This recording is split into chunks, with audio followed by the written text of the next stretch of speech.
Everybody loves Don and Mike. The Don and Mike Show. You can call Don and Mike anytime from anywhere in America. 877-365-3636. They're ready to believe. Here they are. Oh, no. Some of the various executives now standing up and saying, we knew nothing about what was going on. No, it's not. It's a cover-up. It's a conspiracy. At the Super Bowl. I've got an interesting theory, but hold on a second. True story. He was a neo-Nazi with one true enemy. Himself. A man of faith. A man of hate. And his soul torn apart. Right. Viewer discretion advised. That's pretty, isn't it? Yeah. And good afternoon, Mr. and Mrs. Groundhog Day! Groundhog Day! Oh, hold on. Yeah, hold on. I wanted to make sure. Yes.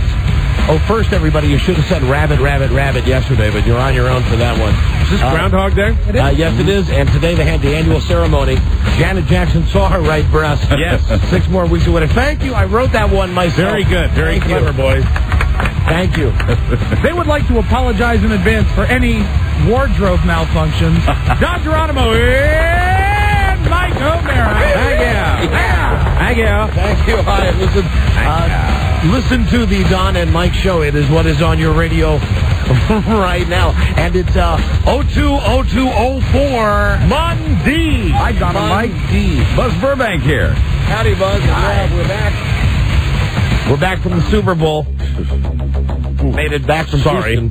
Made it back from Houston. Here's your number to call us, 877-365-3636. That's from anywhere in America. What a city. We're on a regional coast-to-coast network here. From Canada, 800-636-1067. Washington, D.C. on WJFK, 202-432-1067. Your calls, of course, welcome at any time as long as they're of an exotic, entertaining, and somewhat exciting. Or if you're calling from Houston. Relevant. Yeah, and if you got something to say that has something to do with what we're talking about, call. Right. Mm-hmm. Otherwise, just wait for the rotating a random phone scan.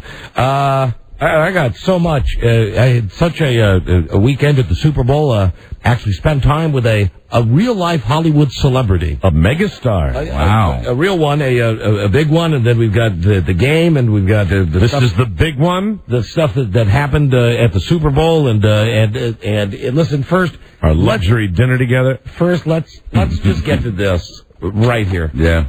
Have to. This is a nipple. Yes, it is. It is not, yeah, we got the picture. It is not a pasty. No. This is a nipple. That's right. Janet Jackson, last night. It's a very elaborate nipple ring. Mm-hmm. Yeah, and that's exactly what it is, Mike. Now, someone told me that it wasn't a nipple ring. Someone told me what it was earlier. I wrote it down. It's darned attractive is what it is. Someone told me that it was a nipple shield for pierced nipples. Yeah, okay. And when you look at the picture...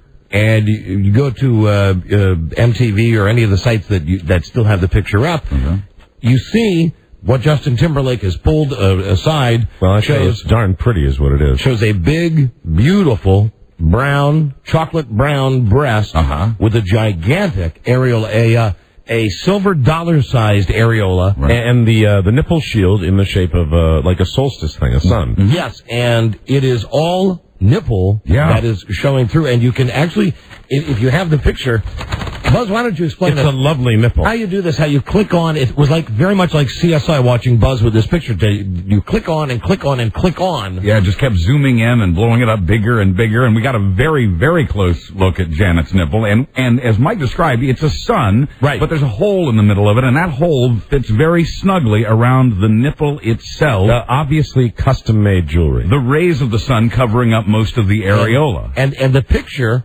is so distinct that you can see an actual spot, a slit, as it were, in her navel, or rather in her nipple. There's a slit in her nipple. Take a look, Mike, where I guess she could put her decorative, baubles on. Right. Because she's got pierced nipples. You can see every... So not only does she... Yeah, you're right, and I'm looking at this closer now. Not only does she have the nipple shield, but she also has a stud that's running through the nipple. Probably, it looks like, to secure the nipple shield. Pardon me while I really look at this closely. And also, this is a garment, as you see the snaps underneath her breast. Yeah. This is a garment that is designed to have that tear away. To be opened, yeah. Needless to think this was some sort of mistake. Who wears a leather bustier that has like a NBA pull-off pants? Breast cups that open. Over the breast. Right. I find it a little disturbing the way Mike is studying that picture, but I feel I should point out that the breast was on television for 38 frames of video. There That's you what go. I was able to evolve in my lab. Wow. Yeah. So, listen, she's pretty. It's great. I think we're all in agreement that, of course, it was 100% planned. It happened right in the middle of his ultra-gay song about, I'm going to take your clothes off, you're going to be naked by the time this song is over. Had to be planned. I know that down in Houston, they kept promoting on local TV that there would be a surprise guest at the Super Bowl. I got a question. Yeah, well, I'm looking at this. I'm looking at this picture, and obviously it's not Justin Timberlake; it's her boob. Yeah, that's right. I'm looking at this picture, and I'm thinking, do you think if he ripped off the other one, that would have been like a bra type thing underneath there? That red. See this red up on top, and I'm wondering whether maybe the mistake was that he went to the wrong side. No, there was red. But why would she have that ornate thing? Like there was red on the top of the one that the other one as well. Right. It was preordained. We know that. It's okay. It's a show. Here's the part that gets creepy. Yeah. The fact that I hate to make everything end up here on the Don and Mike show, but it is like everything with us is like the 6 degrees of separation. Right. With Kevin Bacon. It was just a couple of weeks ago that the NFL complained and had a problem with the fact that we were going to have naked women singing on the radio. They said they don't like the nudity. Now, they're covering their ass here, but this is a beautiful bit of CYA, and you just got to hear me out on this for a second. I think we're all in agreement. It was great. We're all in agreement that it was absolutely 100% thought about in advance. This thing was planned out. This was not spontaneous. Here's how the response came out last night once this thing got on TV. All the muckety mucks, they get on the phone and they call their local CBS TV stations. Right. We can't believe this. We've just seen Janet Jackson's teeth on television. Right. Okay, now someone calls from CBS to whoever's at the game to say, hey, that thing with her teeth, we're getting a lot of phone calls about that. Yeah, they did. NFL says, we're getting a lot of phone calls. NFL puts out a statement saying the NFL says this is awful. Right. We didn't know that this was going to happen. And furthermore, that evil TRL, they're never going to be associated with us again. MTV were very disappointed in MTV for this production. They had the press release out at 10:18 last night. The game ended. Right. What was it, 10 o'clock, something like that? Yeah, 10 o'clock. So within a half-hour radius, they had that out. CBS then, at 10:28 last night, came out with their statement saying, we had no idea that this was going to happen. Right. We apologize. This is beyond our control. We had no idea. Today, as late as before I came to work, I went to MTV.com, where they proudly said, look what we did at the Super Bowl. Yeah, they're excited about it. Yeah. Look at this. Hey, They're happy. MTV promised you the most exciting, memorable Super Bowl halftime show ever, and we delivered. Now, so what's the big deal about this, you're wondering? I'll explain this to you in the world of corporate synergy. Here we go. Synergy. Here's where it just don't make sense. Yeah, something's not right. NFL is pissed, allegedly, because Janet Jackson showed her teeth on TV. Right. CBS says, we had no idea. We are horrified by this. MTV says, hey, this was great. We told you we'd do it. Here's what maybe you don't know. CBS owns MTV. Right. Right. Viacom is MTV. It's all the same Viacom company. is Infinity Broadcasting. Viacom is CBS Television. You got it? The only thing Viacom doesn't own in this little equation is the NFL. Right, and Other than that, and they're working on that. Sure. But that's where this whole thing really falls apart. Where you see, right, it was premeditated. And why not just stand up and say it was premeditated? God, it was a great Super Bowl. It was a boring as hell first half. I didn't think any of the commercials were worth jack ass. A lot of disappointment in the commercials. Except for the one where the guy's dog bites the other guy's. Okay, well, that's you, Mike. I just love the crotch fighting. I laughed out loud. I showed my teeth. Unhinged my jaw in that commercial. That's you, but without the Janet Jackson teeth, it says I'm dumb. And a pretty good second half. It ended up being a memorable Super Bowl. It certainly did. It was a memorable game. Finally, a great football game. It was lots of fun to watch. But it's so funny today that nobody's talking about the game. Nobody's talking about, nobody's even doing the whole the Super Bowl commercial recap thing. Everybody's talking about her teeth. The breast. And everybody wants to talk about it without saying exactly what it is. Okay, we've got the picture here. Now, here's the real... You don't think that she knew that breast was going to be shown to the world? Look, she's got that breast all prettied up. She dressed it up. Yeah. Here's the real test of corporate synergy. Could we put that picture, which was broadcast on CBS television last night in coordination with MTV, could we put that picture on WJFK.com? No. I'm Why? guessing no. Because they don't put nudity of any kind on that website. But it's okay to put it on the TV network. Yeah, see, but they'll tell you. Yeah, what is MTV saying? That we planned Buzz, this? did you go to MTV.com? I haven't right now. Go there right now and tell me what it says right now. You're saying, hey, we put on a great show. It's definitely fun to track this down. They didn't show, when I went to MTV.com, you have to go to drudgereport.com to find the picture of the exposed teat and nipple. On MTV.com, they have pictures where they're dancing suggestively and little scrolling below it says Janet knows where her hands are going, and the next one where they were bumping and grinding something like Justin's making his move. And it reads something like, we promised you. Are you there, Buzz? Yeah, I am. I'm going to the story called, and it's the only thing I found, it's called MTV Apologizes for Super Bowl Shocker. This is new. They've changed their spin now. Okay. Little synergy there. Hold on. This has all happened. What time did I leave my house today? I left my house before 1 o'clock. Right. The East Coast time. So this is new now. Within 2 hours. All right, what do they say, Buzz? They say the tearing of Janet Jackson's costume, tearing, was unrehearsed, unplanned, and completely unintentional. And if that's the case, how come someone doesn't arrest Justin Timberlake for sexual assault? And was inconsistent with assurances we had about the content of the performance. MTV regrets this incident occurred, and we apologize to anyone who was offended by it. Wow, they've changed it. You know what happened? What happened is exactly what you said happened. God damn, this Somebody is why... got back up to the top and said, hey, this is going down. You better, And I was sitting at the computer, I swear to Christ, looking at this thinking, should I print this out? Nah, this has been up all day. This has been up all day. There have to be other people that have gone. Somebody finally, somebody got the troops in line. Because they had a photo gallery where you could click on, and I know they had 11 photos. Right. Some of them of dumb Kid Rock. Some of them of... was that the surprise? Dumb... no. What was it? Was Justin Timberlake the surprise? No, I maintain her breast was the surprise. Well, Jessica Simpson was a last-minute ad, but she didn't do anything. Right. Really. You know, and what they're asking us to believe is that inadvertent tear was vinyl. You know how easy it is to tear vinyl? Yeah, exactly. It's sort of a sturdy fabric, as it were. Well, if you look at this picture, as I've been staring at for a while, Rob, you will see that's a snap.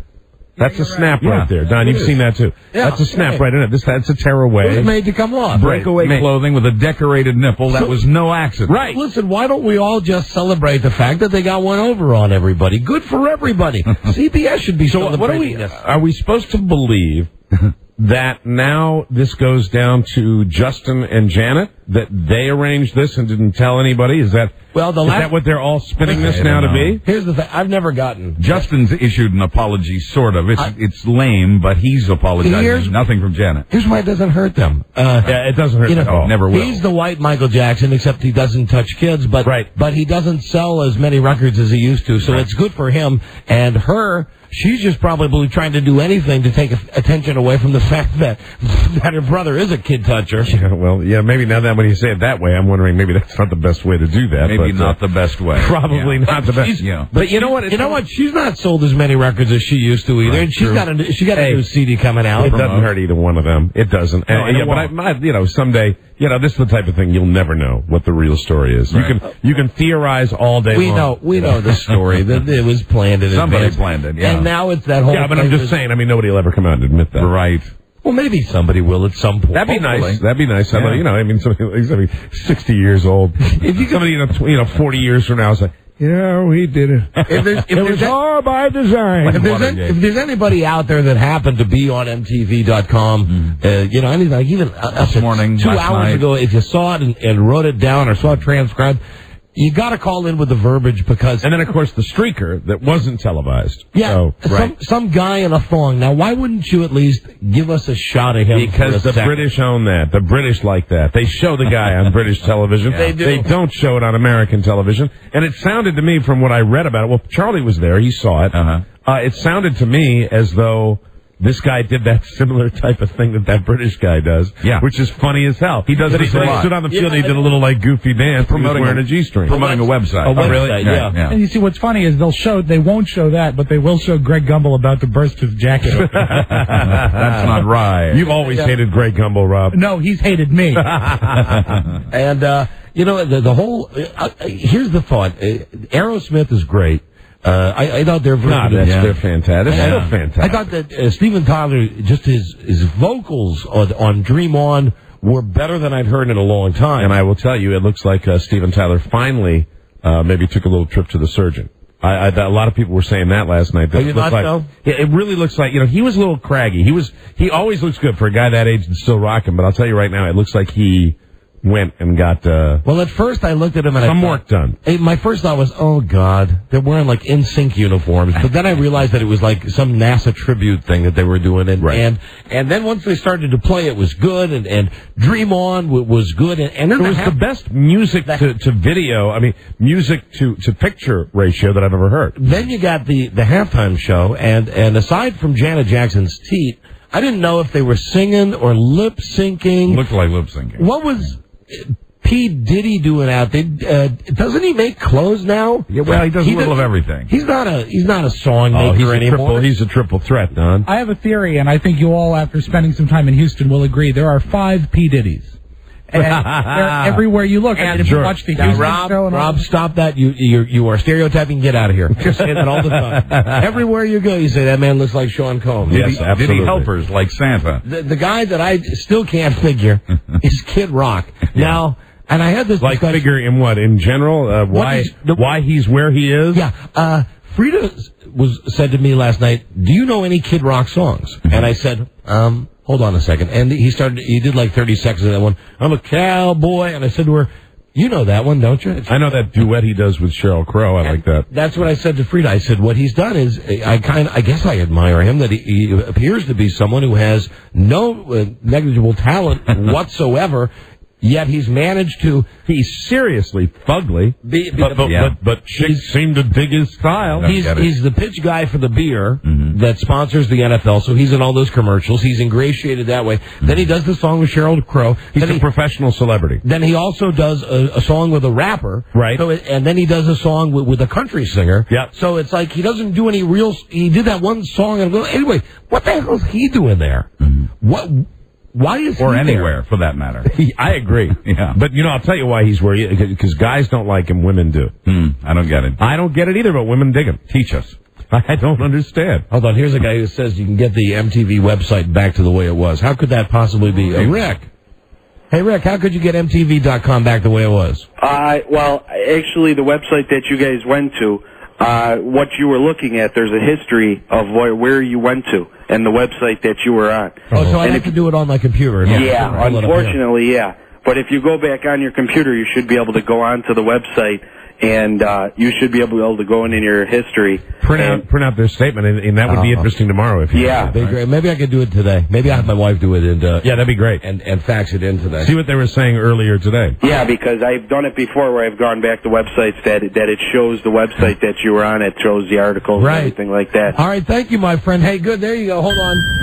Happy Groundhog Day. Groundhog Day. You've won. Listen to this. You're a good caller. You've won a pajamagram. Why not be sensual with your mom, your grandmother, perhaps your great grandma, Mima, Nina, whatever people call them. Anna. Anyway, they all look good in a sexy pajamagram. That's right. For any occasion, call 1-800-GIVE-PJs or shop online at pajamagram.com. That's right, ladies and gentlemen. It's that time of year once again. We are going to be giving away and talking about pajamagrams. They're a network sponsor, and we love them. I know there are some of our sponsors, and they love our stuff, and we love the fact that they love our stuff. Love. That we don't dig, but there are some that we do, and that's one that we do. So Janet Jackson's teeth. I'm sending her a pajamagram. with snaps. I was tearaway. I was talking to a guy today. I'm at Exxon filling with gas. I had to go in to get the last bottle of the windshield stuff, the blue stuff, right? So the guy knows that I do the show, and he starts talking to me, and he says, "Are you going to be talking about Janet Jackson's teeth?" I said, "Well, of course, we got the pictures." He said, "Just really upset him." And I said, "Well, what's up?" The guy's name is Greg, and I said, "Well, what are you, a fag?" And he said, "No, it took away from the game." Oh, that God sake! He's one of these guys. He's one of these guys, and I said to him, "Listen, man. 2 days from now, people aren't going to remember this. Just let it go." Yeah. He said, "But it was such a great game." I mean, people are forgetting it was a great game. And then I got into discussion. Great game. Wow. I got into discussion with him while I'm filling up because, these days you can stand there for a good 10 minutes while the thing and I had an exceedingly slow pump. The one where it's going. and you look up and you think it should be full, and it's got like 1.1 gallon in it. Well, actually, what they do with those pumps, I don't know if you're aware of this, they program them to work slower as soon as the temperature goes below 25 degrees. Just so you can be more uncomfortable. For fun. So he starts having a discussion with me about how it was the greatest Super Bowl ever.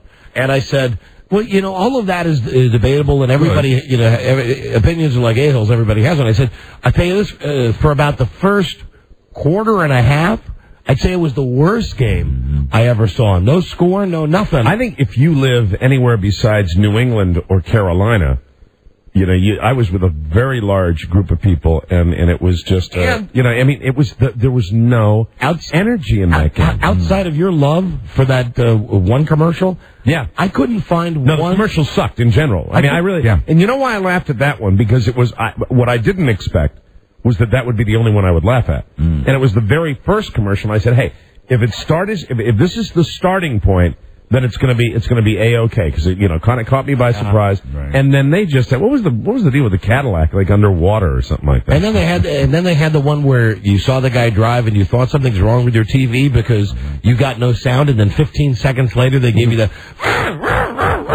that guy goes, whoa.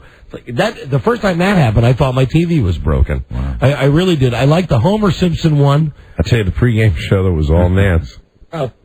I think Nance had a real big hand in all of those. And there was an awful lot of melodrama. And Nance, friends. Hey, if you had a dime for every time he said friends, we're back. Friends, welcome back to Houston. There was a great moment. I mean, honestly, God, you get Dick Enberg and Jim Nance up there talking to each other about the space shuttle, and I mean, there's more maple syrup coming out of the TV than you'll ever get in your life. It was fun watching Jim Nance fight the battle of baldness, and I can say this. Yes, with that front wispy comb over. Good. There was a good moment when it was after the game. They were sitting, the Nance and his friends were sitting at that table there. Nance and friends. Which is what they're going to change the game to next year. While they're having this discussion, and people are obviously talking in their ears. Right. Anyway, someone starts throwing stuff at Jim Nance. I saw that. Now, they cut to a taped piece, and when they came back to the taped piece, Nance, who obviously didn't know he was on camera, buzz on, he's pointing up there. He's not saying anything. That's the guy up there. That's the guy up there that threw his Slurpee at me. He was almost out of his chair, pointing up wildly after somebody threw like a paper wad at him. That is nonverbal, like we can only tell you. I watched most of it starting at about 2:00. I only had 2 highlights from the whole game. Okay. Now, there was some stuff that we could have pulled from the tape that would be funny just to us, because CBS is our network, and it's the biggest game of the year. Sure. And nobody bothered to figure out that when you get inside the stadium, if you're going to turn on Greg Gumbel's microphone so that everybody in the stadium can hear him, and it's going to be on those gigantic speakers, you're going to get feedback. And you're going to get major feedback where it was like, introducing the Carolina Panthers, and nobody ever bothered do anything about it. No need to do a sound check. I didn't keep that tape. I did keep this, though, because there was a portion after the game when Bryant Gumbel was discussing his fascination. Greg Gumbel, you mean? Yeah, I'm sorry. Well, and his brother Bryant, that they were both in a club. I think it's the GSBs. The Golden Shower Broadcasters. Really? And here is what Greg Gumbel had to say about one of their meetings. It's raining yellow. I heard that. That's what he said. What? It's raining yellow. What the hell was he really talking about? Well, it's raining yellow. Penalty flags, but out of context. Yes, raining yellow. It's raining yellow. Wow. Rob sounded odd. To me, if you catch anything, yeah. I said, okay, well, it's raining yellow. I wrote it down. And it was followed up by another very smart Phil Simms remark, like, yes. Yes. And then it is uncomfortable. Yeah. The only other thing that I had that I thought was worthwhile to bring in today was one of the disclaimers for one of the new penis pills. Ah, very good. Excellent. Cialis, right? Here's the short one that had the part that I thought was the most interesting. All right. Erections lasting longer than 4 hours, though rare, require immediate medical help. Now, so if you got a boner for over 4 hours, yeah, I'd like to hear that again, please. Here is the full disclaimer. It's only 4 seconds longer. Here you go. The most common side effects were headache, upset stomach, delayed backache, or muscle ache. Erections lasting longer than 4 hours, though rare, require immediate medical help. Yeah, you got a problem. Again, that's where I'm sitting. And please don't walk to the doctor. I'm sitting with my wife, and I said, "Did you just hear that?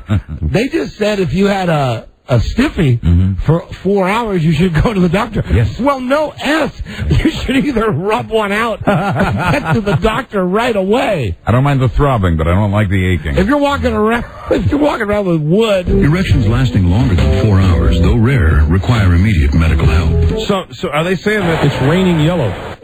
Are they saying that if it's like 3.5 hours, it's okay? Erections lasting longer than 4 hours, though rare, require immediate medical help. Well, there'll be no permanent damage, probably, under 4 hours. I had this thing started at 8 o'clock, honey, and it's coming up on 11:30. At midnight, I think I'm going to go see the doctor. You got 30 more good minutes, though. That's the reason why Phil Simms wasn't in the postgame. Make it the best 4 hours of your life. One more call. We have time for one call. Joe, and then we got to take a break. Joe, hi. Hey, how you doing, Don and Mike? We're doing great. Hey, I had one comment about, you were talking about Jim Nance and how boring he is. At one point in the pregame show, he had mentioned he had paused and didn't say anything, and he said, well, we're just letting the moment take care of itself. And I think it was Boomer. I think Boomer's the wise ass of the group. He spoke up and said, yeah, that's what you're really well known for, and just let him run some dead airtime. I thought it was a lovely story. Is this Tom? Tom Shales? No.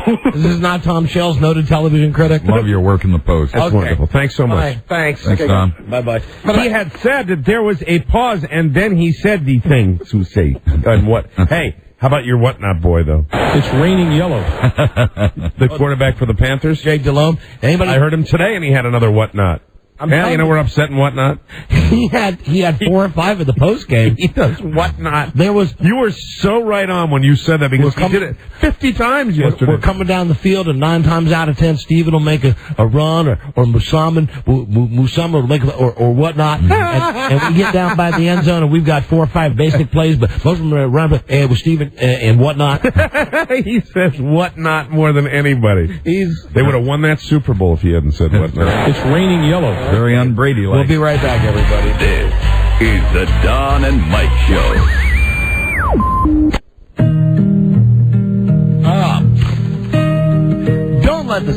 Don't do the same old thing for VD. Valentine's Day. That's correct. The flowers won't last. The candy, nice dinner will make you fat. Stuffed animal will end up in a garage sale. I've got a better idea. Go to Singular and give the gift you'll both use. A cool new phone from Singular to keep you and your CGRW. I forgot again. Connected. Because you want to stay connected with her. Yep. The Motorola V400 is only $999. I did this on Thursday too. Because there are too many 9. It's only $99.99. It's a great price, but Jesus. After a $100 mail-in rebate and a 2-year service agreement, this is a great price for a great phone. How about someone just pitches Singular on the fact that we just come on and say it's a good service, it's a cheap service. Call 1-866-SINGULAR, log on to Singular.com, or go to any Singular wireless phone. Don't bother us with these names and numbers. 1 or 2 year contract requires you at a Singular Wireless store for details. Singular Wireless part of the Right. This is the Don and Mike Show. Come on, everyone. That 80's Enough reunion show is about to start. Oh, Mary, have you seen Nicholas? He's up in his room sulking, Dad. Yeah, he's still upset because Abby threw out his baseball cards. Oh, well, maybe I should make him a sandwich. Oh, Dad, that's your solution to everything. Dad! Dad! What? 8 is enough. You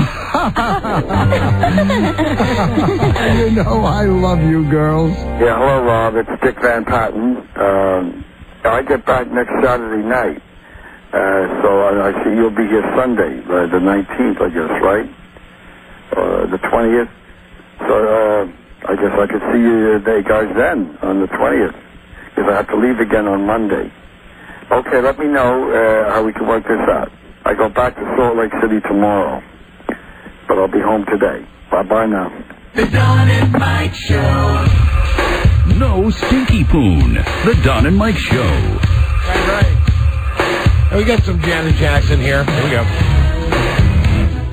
And there's so many pictures on the internet. She gave us a lot of pleasure. A lot of pleasure. Justin Timberlake, he might look like one and sing like one. He's no homo, though. Look at that thing. Look at him just staring at her. Yeah, he's digging that look. He's just looking right down. Look what I just pulled off. Now, nice. Look at you. Look at you. You're so sexy. I'm getting a Woody just looking at you. Erections lasting longer than 4 hours, though rare, require immediate medical help. Doctor, please. Give me the news. Never mind. I got something, but I'd have to use a dirty word. And it's not funny with initials like D or C or... Doctor, give me the news. I got 4 hours of wood for you. See, very good. Thank you, Thank Mike. you. I Well just thought done. I'd throw something in there. Okay, so much stuff to cover. Survivor, I guess we'll get to that in a second. The trip back, I know Mike's got some stuff on that. I know Rob's got an issue. I wanted to discuss something with my wife. She was really great with me hooking up the television over the telephone on Sunday morning while I was still down in Houston. Hey, Robbie, this will lead into my Super Bowl celebrity sighting. When you guys... were still down there as of Saturday morning. Right. They were running crawls on the bottom of the screen during the news with celebrity sightings. Now, I remembered one. Let's see how many you can remember. Okay. They had, for instance, on the bottom of the screen, it said, Madonna spotted at the Galleria, which is a shopping mall. I was at the Galleria, and I did not see Madonna. Then there was one that said Beyonce spotted at the Toyota Center, which is where the basketball team plays. And then the next one said... I was at the Toyota Center playing basketball. And then the next one said... Gary Berghoff, radar, spotted at Super Target. Of course. Well, you know how they spotted him? How? They had a radar detector. Hey, there you go. He's here all week. Please do not forget Kato Kalin spotted at one of the showgirls bars. At a duty bar. Yeah. So, up until at least Friday night or Saturday, this whole hype machine in Houston for the Super Bowl was all the celebrities that are coming to town. And we don't broadcast to Houston, and it's a good thing we don't today because they wouldn't like hearing this. It seems like a nice enough city. It has a real problem, an internal problem. Really? The people there realize the city sucks. And it's okay for them. It's got an image problem with its own citizens. Yes. It does. I spent some time late on Saturday night in a bar with a gentleman who works for the Houston Chronicle, who looked at all my... By that time, I'd collected party passes and media credentials that were hanging around my neck. I look like a dumb rapper with all these things hanging around me. Now, and the guy said to me, looks at me and goes, so... it's got my real name on there. You know, it's got... Michael Soares. Right? So he goes, Mike! Media! What do you do? I said, radio, CBS, Westwood One, Washington, D.C., and so-and-so from the Houston Chronicle. The guy started talking to me, said, how do you like the town? And I hear that, I got that from a lot of people on Saturday night. How do you like Houston? When I was going to these parties. And this guy, I said, it's okay. He said, and this is a quote, you should have seen it 6 weeks ago. He said, 6 weeks ago, this town went on a mission to clean up. Company's coming. To clean up this 12-block area of downtown. He said if you go down Main Street, which is one of the main drags, I guess that's why they call it Main Street. Right. He said all of the buildings were painted in the last 10 days. Painting over the dirt. There were new faux fronts put on all of these window treatments and all this stuff that wasn't there. Sweeping stuff under the carpet. They moved all the homeless people out. Yes. They over the period of 10 days, got all the homeless people, I guess, who were down there all the time, and got them out of there. And he said, go on, shoo. He said that the citizens of Houston, the people that live there, are pissed off because they get in their cars and go downtown, and they say, wow, this looks really great, but it's temporary. Yeah, they're putting on a little show, and then it goes back to being a rat hole again. Yeah, which it truly was. Houston was just the rattiest of rat holiest. And I think you should share the good news for Super Bowl attendees about Houston. One of the problems we all had in Houston was it was a $60 cab ride from where I was staying to the airport. That's not an exaggeration. No, not at all. Absolutely. And about almost a $45 cab ride to get from the hotel to where we broadcast down at the convention center. Right. And what they would tell you, all the Houstonians, it was Houston's a little spread out. It's a little spread out. No, and this guy... So, my hotel's in Denver, and the airport's in Houston, Texas. This guy who worked for the Chronicle, he said to me that Houston is the second largest city in America, meaning geographically, it's area-wise. Area-wise. And, huge. And he said, you know what city's number one? And I said, Los Angeles? New York? New York? He said, nope. Jacksonville, Florida. And that's where the game is next year. And basically what this guy was saying to me is he said, if you think Houston stinks, try going to Jacksonville. But I don't care because I'm one of those guys. I've been there like you guys. I mean, we're all in the same boat. Right. We go down for 2 days. We have a good time. Sure. We leave. It's just not the greatest. There are cities that make a tremendous impression. I don't think that any of us left Houston thinking, at some time, I'd really like to come back here because this is just such a great place to live. No, not really. Stars at night are big and bright. Where would that be? Deep in the heart of Texas. The prairie sky. Yeah, get some Texas barbecue. Right. Deep in the heart of Texas. Yeah, I had a pretty big grin on my face when that plane took off. Yeah, I know you did. And understand that it's nothing anybody did. As a matter of fact, the citizenry there... Oh, the people are nice. They were nice. Couldn't be nicer. Because everybody is hypnotized by the magic box.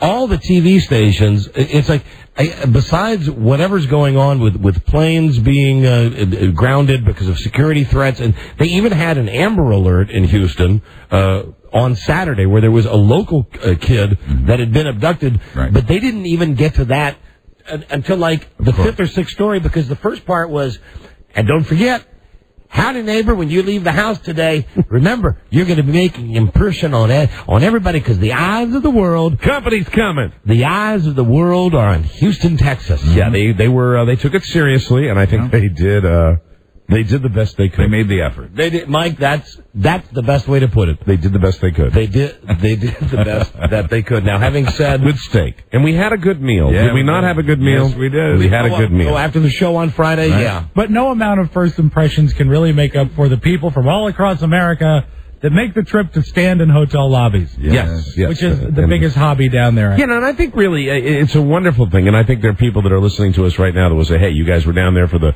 biggest game of the year, and what are you talking about? But really, there's certain things you see down there, and I think what we're doing, that if somebody ever plans on going to the Super Bowl, we're giving them a little primer on what to expect, some of the not so wonderful things that go on. And please do not get me wrong. I am loving the Super Bowl always. Yes. No, it could be held in S-hole Korea, and I'd go there and have a great time. Sure. I know you would. I know, and you don't share my love of it, but I do. I like getting in there. I like sneaking into places. It's that whole thing. If you look like you belong, nobody questions you. Sure. So you walk around and you see all the players and you do all the stuff. But I did have one great thing on Saturday. I got a call from Alan Linewand, and at some point we're going to have to.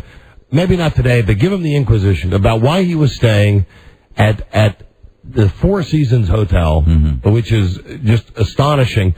First off, that he can get a reservation there for the Super Bowl, much less fly there on Dan Snyder's private plane. Right. And to have all of these festivities happening for him, Alan Leinwand.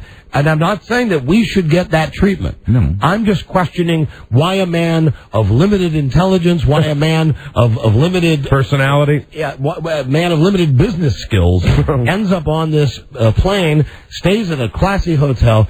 He's everywhere in town, and not only him, getting tickets to every exclusive party. Not only him, but two of those other goons, and all of their wives, Steve Johnson and the aforementioned Michael Hughes, who doesn't like his name. No, Steve Johnson wasn't there, was he?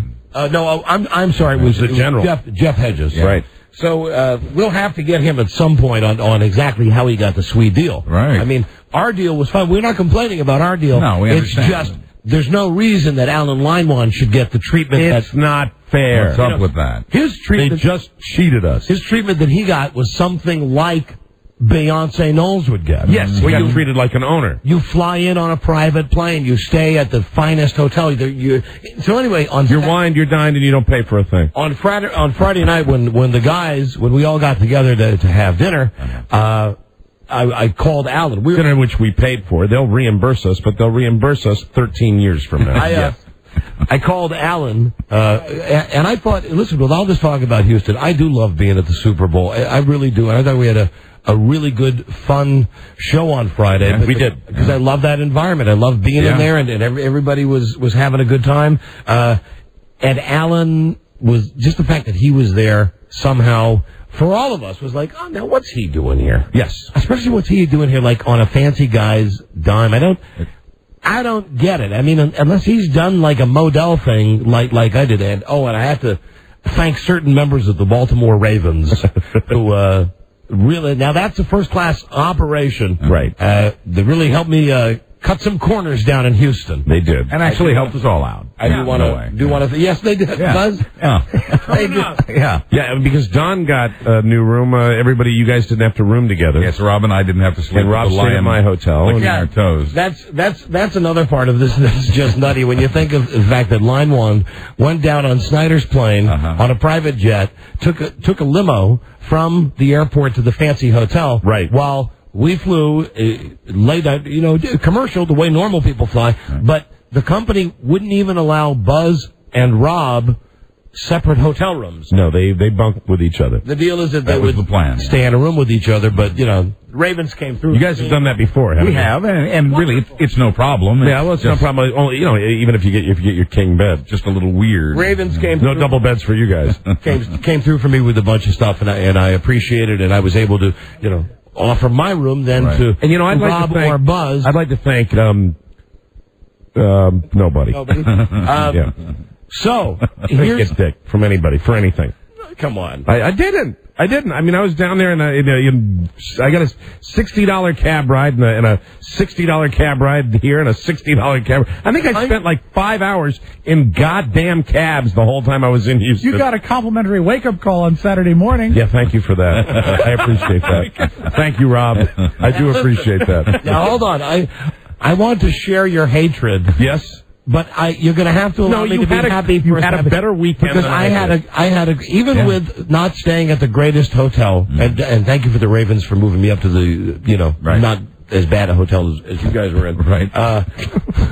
Still, I stayed on Saturday. Everybody else went home. I stayed on Saturday because I went to a function that I'm not at liberty to talk about on the radio. It was kind of an NFL thing. An NFL thing that I was privileged to go to. And then after that, I'm wide open. And I'm thinking, I got to make something happen because all my buddies are gone. Right. And I get a call from Leinwand. I'm walking down the street in Houston, and I see a Timmy's like, hey, pal, I might be able to get you into the Sports Illustrated party tonight. Some of us are heading. I might be able to get you in. And I was so desperate. I said, just for something to do that was fun. Yeah, I said, okay, I'll call you. I'll call you. And I walked away thinking, oh, this is bad. I'm down here at the Super Bowl, and God, if this is the worst, the best I can do is to be with Leinwand, because he's not going to Sports Illustrated party. I thought I'd rather stay in the hotel room and watch a movie on pay-per-view. It was at that point that I walked over by where I saw George Michael. Ah, very good. Ran into George and Lady Geronimo. What the hell are you doing, Geronimo? Saw George and Lady Lackman, and that's where my luck turned.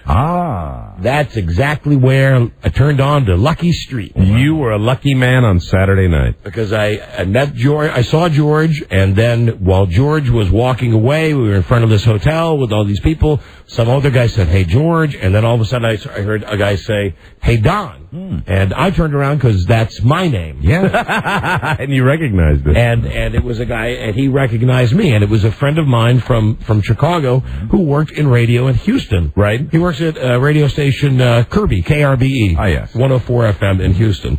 And I hadn't seen the guy in 20 years, so I sat down, had a drink with this guy from the radio station that he works for comes over, and as it turns out, there was I was positive this was BS, just like Alan going to the Sports Illustrated party is BS, because we've been to those parties and they're highly overrated. Right. Oh, they are very overrated. You wait in line for hours. You're lucky if you get a drink. You never see anybody famous. It's just a big circle jerk. So they say to me, "Here's a party tonight. Somebody from Arista. I'm not sure who it is.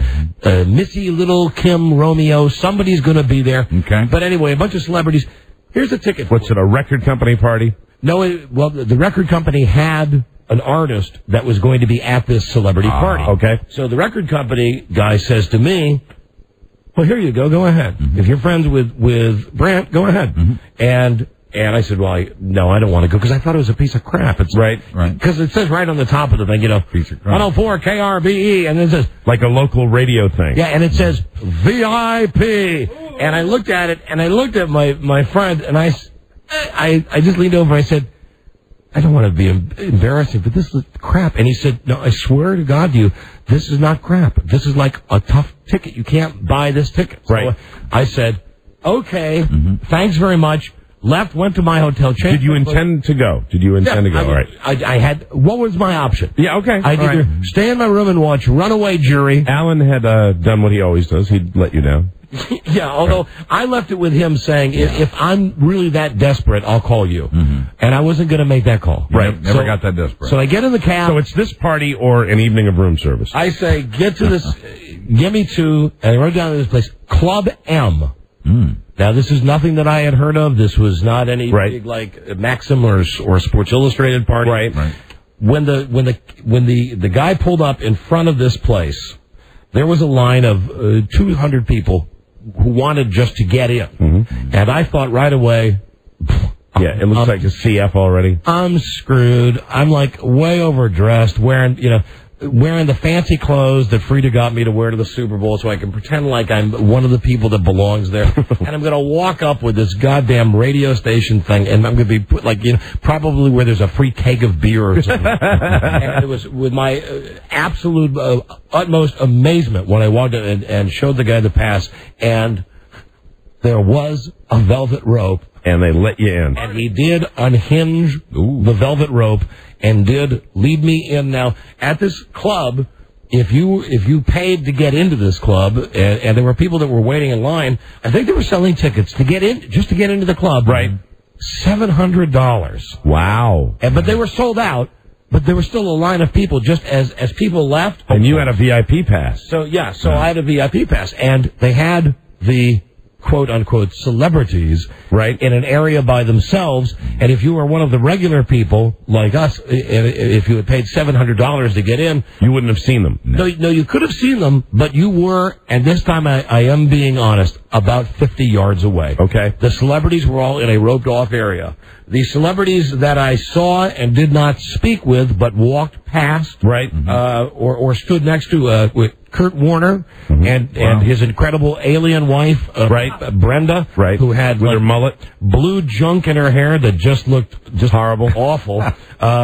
Jimmy Fallon from Saturday Night Live, not a big deal there, right? Who was like putting on a show. Oh, really? He was in the corner doing shtick, like doing a skit or something. Yeah. Mike, I know this will make you happy. I saw Roger Clemens. Ah, yeah. Did you give him the bird for me? And his wife No, and he was, of all... Big guy, isn't he? Yeah, he is... He's big. He's like 6'3", 6'4", gigantic. That's one of the things you notice about the Rocket. And a real big dick. Yeah. Was he? Really? He was a dick? No, Mike. No, I mean he has. Oh, he has one. No, yeah, he was a big dick. He was just. Yeah, he thinks so. He walked in and he didn't want to talk to anybody. Actually, this is what he said when he walked in the door. He said, "Erections lasting longer than 4 hours, though rare, require immediate medical help." Yeah, he had snaps. I stood there. I stood there for a second, and I was feeling like, well, I had already beaten the odds because here I was. I'm at a Super Bowl party. Right. Now, was your DJ friend there, or? No, not he yet. Wasn't there. Okay, not yet. I was there by myself. The party started at 7. I got there at 7:30. Okay. You know, I'm kind of desperate for something to do.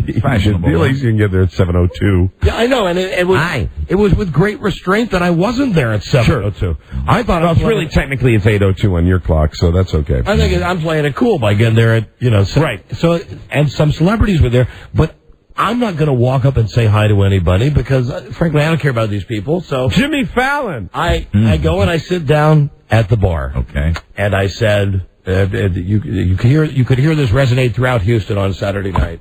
I'll have a double Grey Goose orange on the rocks, splash a tonic, and put an orange slice in it for me.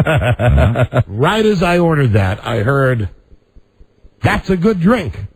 And I looked to my left, and I saw a major television star. Wow. A major television, and to some extent, motion picture star. Is this a tease? Yes, it is. We're going to find out who the major star was? Mike already guessed up in the office. I thought it would be a boring game to play on the radio, but maybe not, because you got it in, I think... Does Buzz know who it is? I do know. Yeah. But I also made the parameters... So, like, every time I could say... all you said was you put two little categories together. And they were... Male and prime time. Male prime time. That's it. Anyway, and I'm incredibly gifted. That's why I guessed so quickly. Always. Yeah. I thought you were. I was. I thought you got it right. I thought somebody told you, as a matter of fact. I felt gifted all weekend. No, Rob's not Morley Safer. Oh, come on. Morley Safer was at that other party. It's raining yellow. All right, we'll be right back. Hold on, we'll be back. Is the Don and Mike Show. Okay, I get it. You're joking. Well, I've got a sense of humor. I laugh at Tony Danza. Of course, if you aren't joking, I feel bad and I apologize. I laugh at Tony Danza. I laugh at Tony Danza. I laugh at Tony Danza. All right, that's it. The Don and Mike Show. You can call Don and Mike anytime from anywhere in America. 877-365-3636. They're ready to believe you. Uh-oh. Sounds like somebody's got a case of the Mondays. Home of the world's dumbest millionaire. The Don and Mike Show. Yeah. Made it out of Houston. Yeah. Yes, you did. So did you, Mike. That's right. Forgot. We all did. We all escaped Houston. Yeah. Listen, so I'm at this party, which I don't expect to be a good party, but as it turns out, I'm there, and it's a great party. And I'm sitting at... I don't want to reveal the celebrity's name. If you're listening, honey, call now, because I tried to call my wife. This was towards the end of my encounter with the celebrity, which lasted about 10 minutes. And you were doing a good job masking your glee, your giddy, celebrity-struck enthusiasm. Sure. That I tried to call Frida to put this person on the telephone. Sure. And I got Rob's wife instead. Yeah. Like I always do. All right. I always make that mistake. Accident? No, but I looked at the phone. She, hello? And I look at it, my phone says Frida, right? And I know I didn't call the wrong phone. Who is this? As it turns out, our wives, Robbie had gone out on, well, you knew this, you were back, went out Saturday night, went out drinking in Horan, and I guess, while they had picked up guys or something, somehow my wife's cell phone tumbled out of her purse and ended up in Carrie's car. Really? So Carrie... Maybe they, you know what, did you ever think, maybe they were roughhousing? So it's Carrie, Rob's wife, and Carrie, Rob's wife. I said, well, I'm here with a celebrity, and she said, well, I don't know.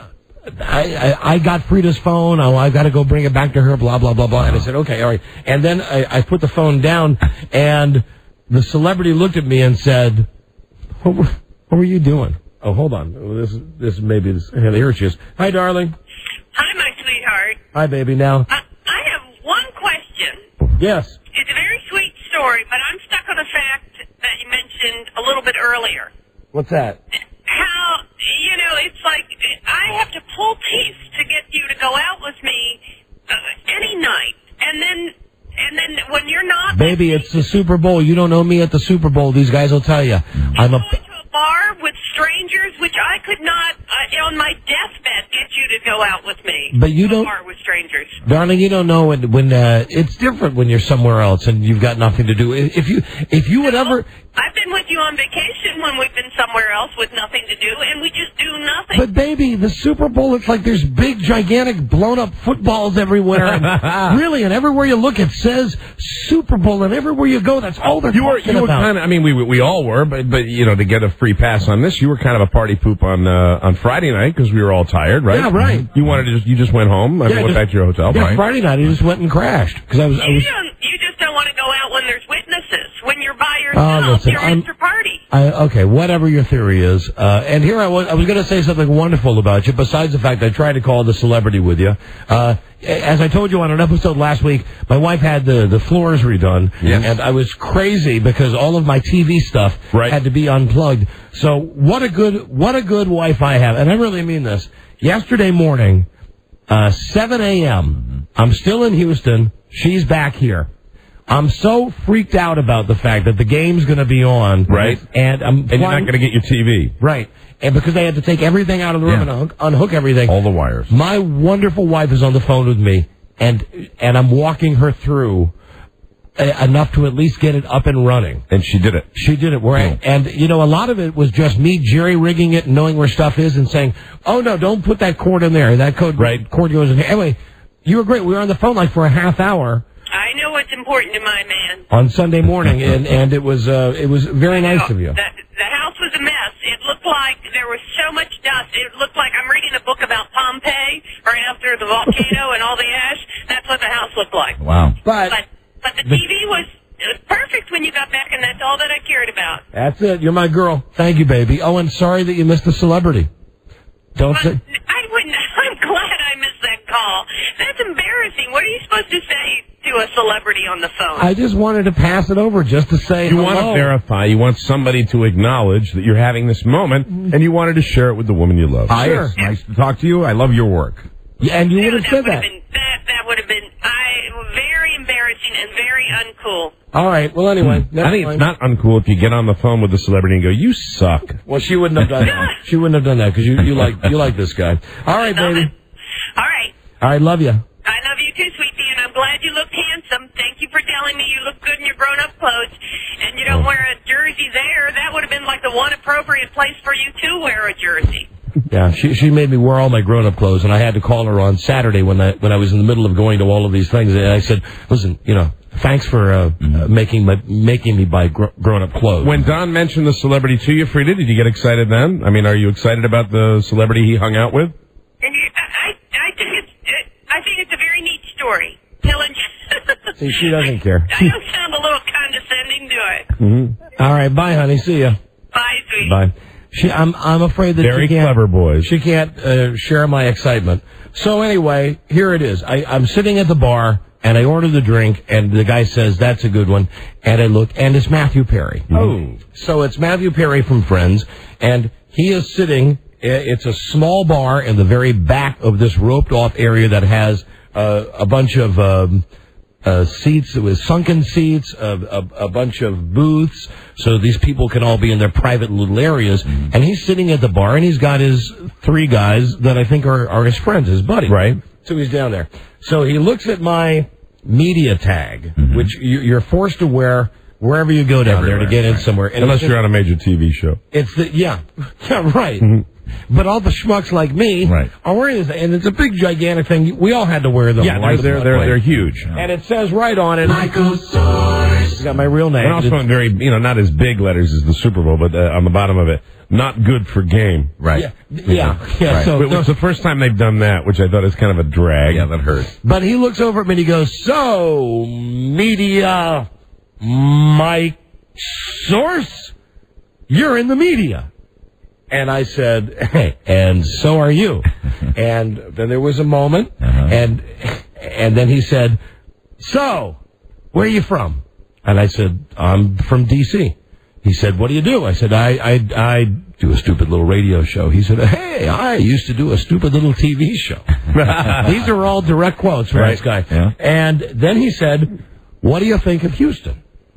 And I had had enough to drink, and I was just giddy enough just to be, I mean, I don't mean to sound like a faggot, because I'm not a gigantic fan of this guy, but he was cool and not being a jerk, and I was talking to him. So I figured, what I got to lose? What do you think of Houston? I said, I think it sucks. I said, it's real nice if you want a Paco Corralo taco, because they're on every block, and if you want a Jack in the Box or a Goodyear tire. Sure. I said, I think this city sucks. And he said to the bartender, then he says, whatever this man is having, give him another one. And then he moved his stool. Right.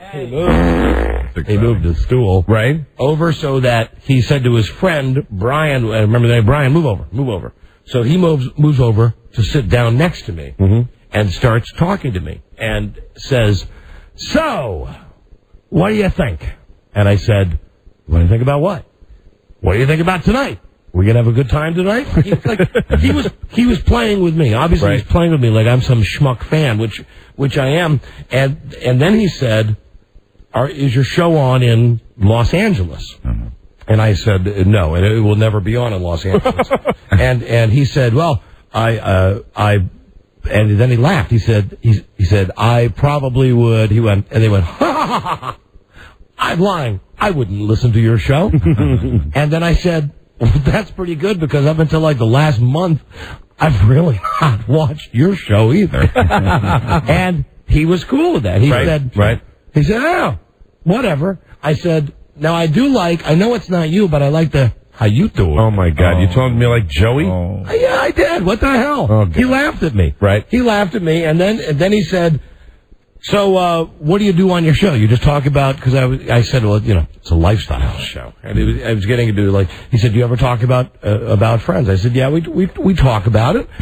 We don't watch it. I don't watch it a lot, so I kind of lead the discussion, and we don't really talk about it. And then this is turned it around. I said, but I did see you in the whole 9 yards with Bruce Willis.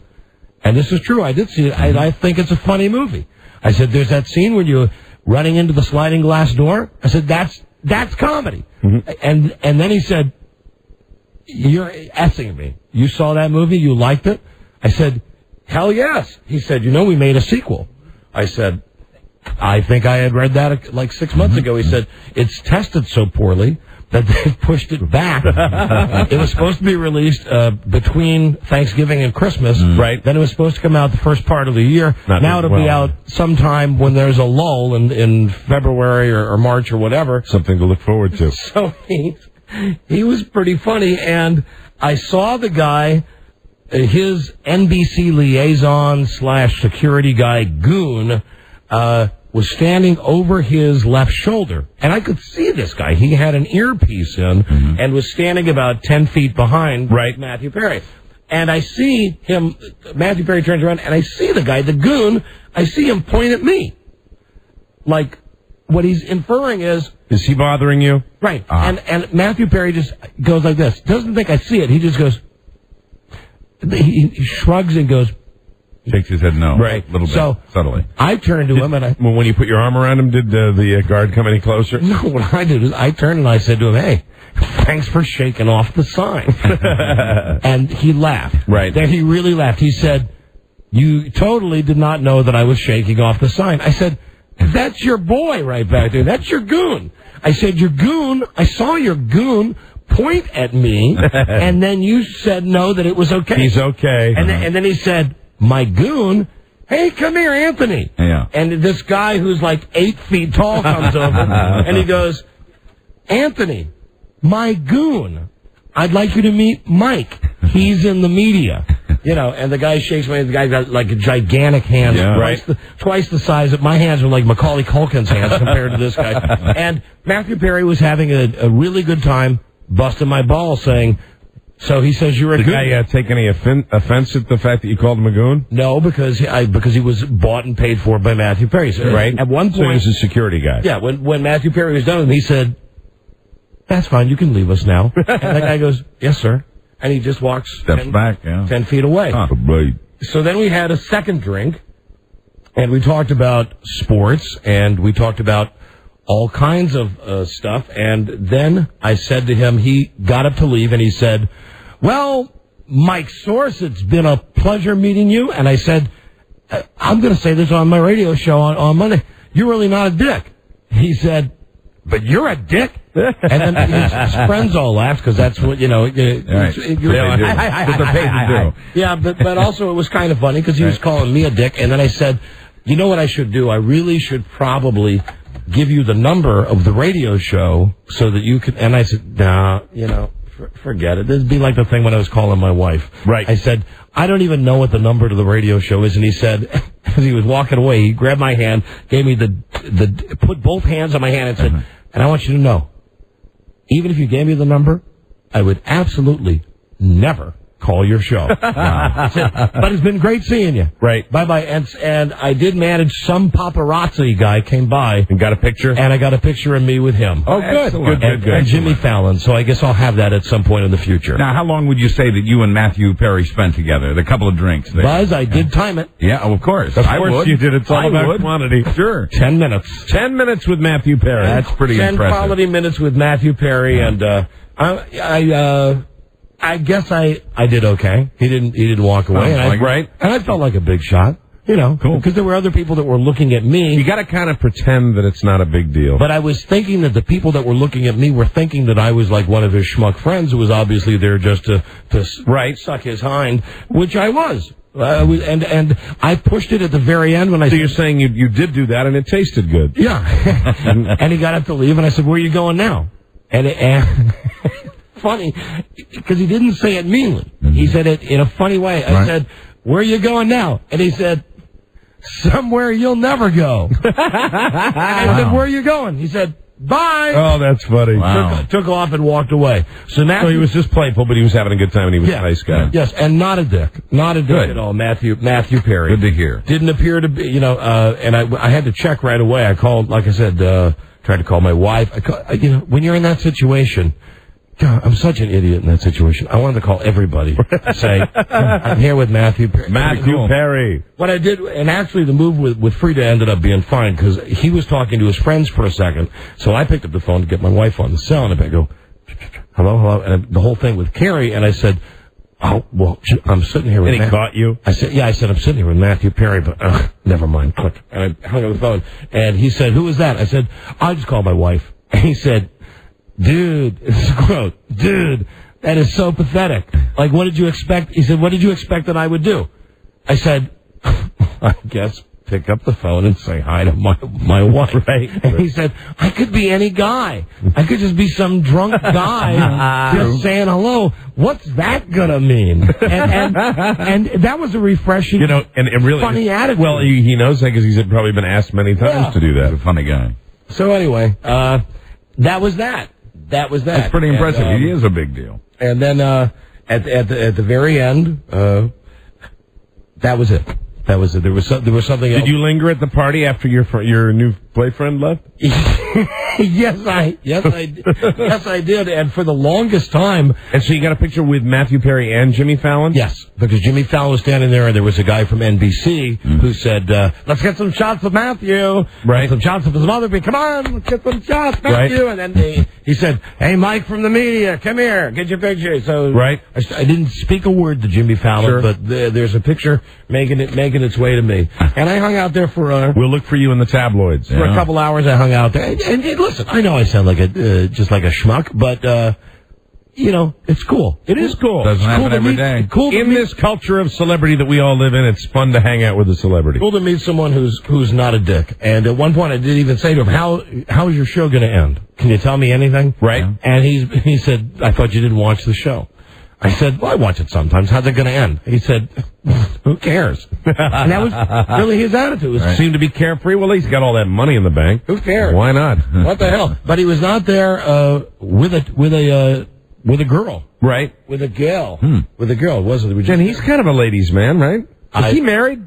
Don't know. I don't think so. I don't know. Ladies' man. Here's the last thing that I heard on the way out. This is what I hesitated to say. As I left, the doorman said to me, "Are you going with the Perry party?" And I said, "Oh no, I just ran into him." He said, "Oh, Mike, you're going to be glad you'll recognize his name. I didn't know that they had such an establishment in the fine town of Houston, but I'm not surprised." I said, "Oh, he went to the Gold Club. They're having a special party for him tonight out at the Gold Club, just for him, huh?" Yeah, which is it's the NBA players go to that place all the time. And the strip club where you get the handies and everything. Didn't know they had one in Houston. I did not know that either, but apparently that's where Matthew Perry had to get out to go to. Wowzy woo-woo. He had to leave. I wrote it down, the M Bar. That was the name of the place, the M Bar. The M Bar. In Houston, Texas. Nice party. So that's that. Lifestyles of the rich and famous. Wow. Yeah, I liked meeting a famous dude. And last night after the game, did anybody besides me watch the whole Survivor? No, I didn't watch any of it. It's too late. I bailed 5 minutes in. And that was their mistake, I think, putting it on after the game, because they probably didn't do that big a number. I only watched it because I couldn't go to sleep. Here was the thing. I sat there with Frida. We're watching it in bed, and I said, "Would you turn that off, please?" And she said, "No, I'm watching it." And I said, "Well, I'm going to roll over and go to sleep as soon as Richard Hatch gets naked." And in the first 10 minutes... He got naked again? Yeah, Richard Hatch... Same deal. Like they all don't know that Richard Hatch is going to get naked. Did Jerry get naked? No. The evil Jerry girl? No. Now, I only watched the first two. And I know that the girl that won the second one, Tina, remember Tina with the big, wiry older lady? Right. We thought she had fake cans. Right.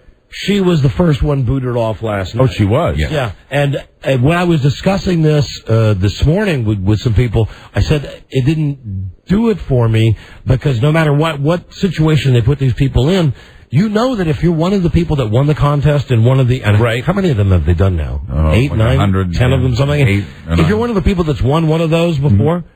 You know your ass is going to get voted off that show. Right. There's no way that the people that won before are going to win again. No, they don't do that, and it's probably all contrived anyway. Yeah. So anyway, as phony as that breast exposure. That is something, isn't it? Yeah. That is fantastic. I'm still thinking about that. What kind of a world do we live in? Do you have USA Today there for a second? Yeah. Because now listen, I know only people at airports and in hotels read this, but they call themselves the nation's newspaper. Very minimal coverage of this.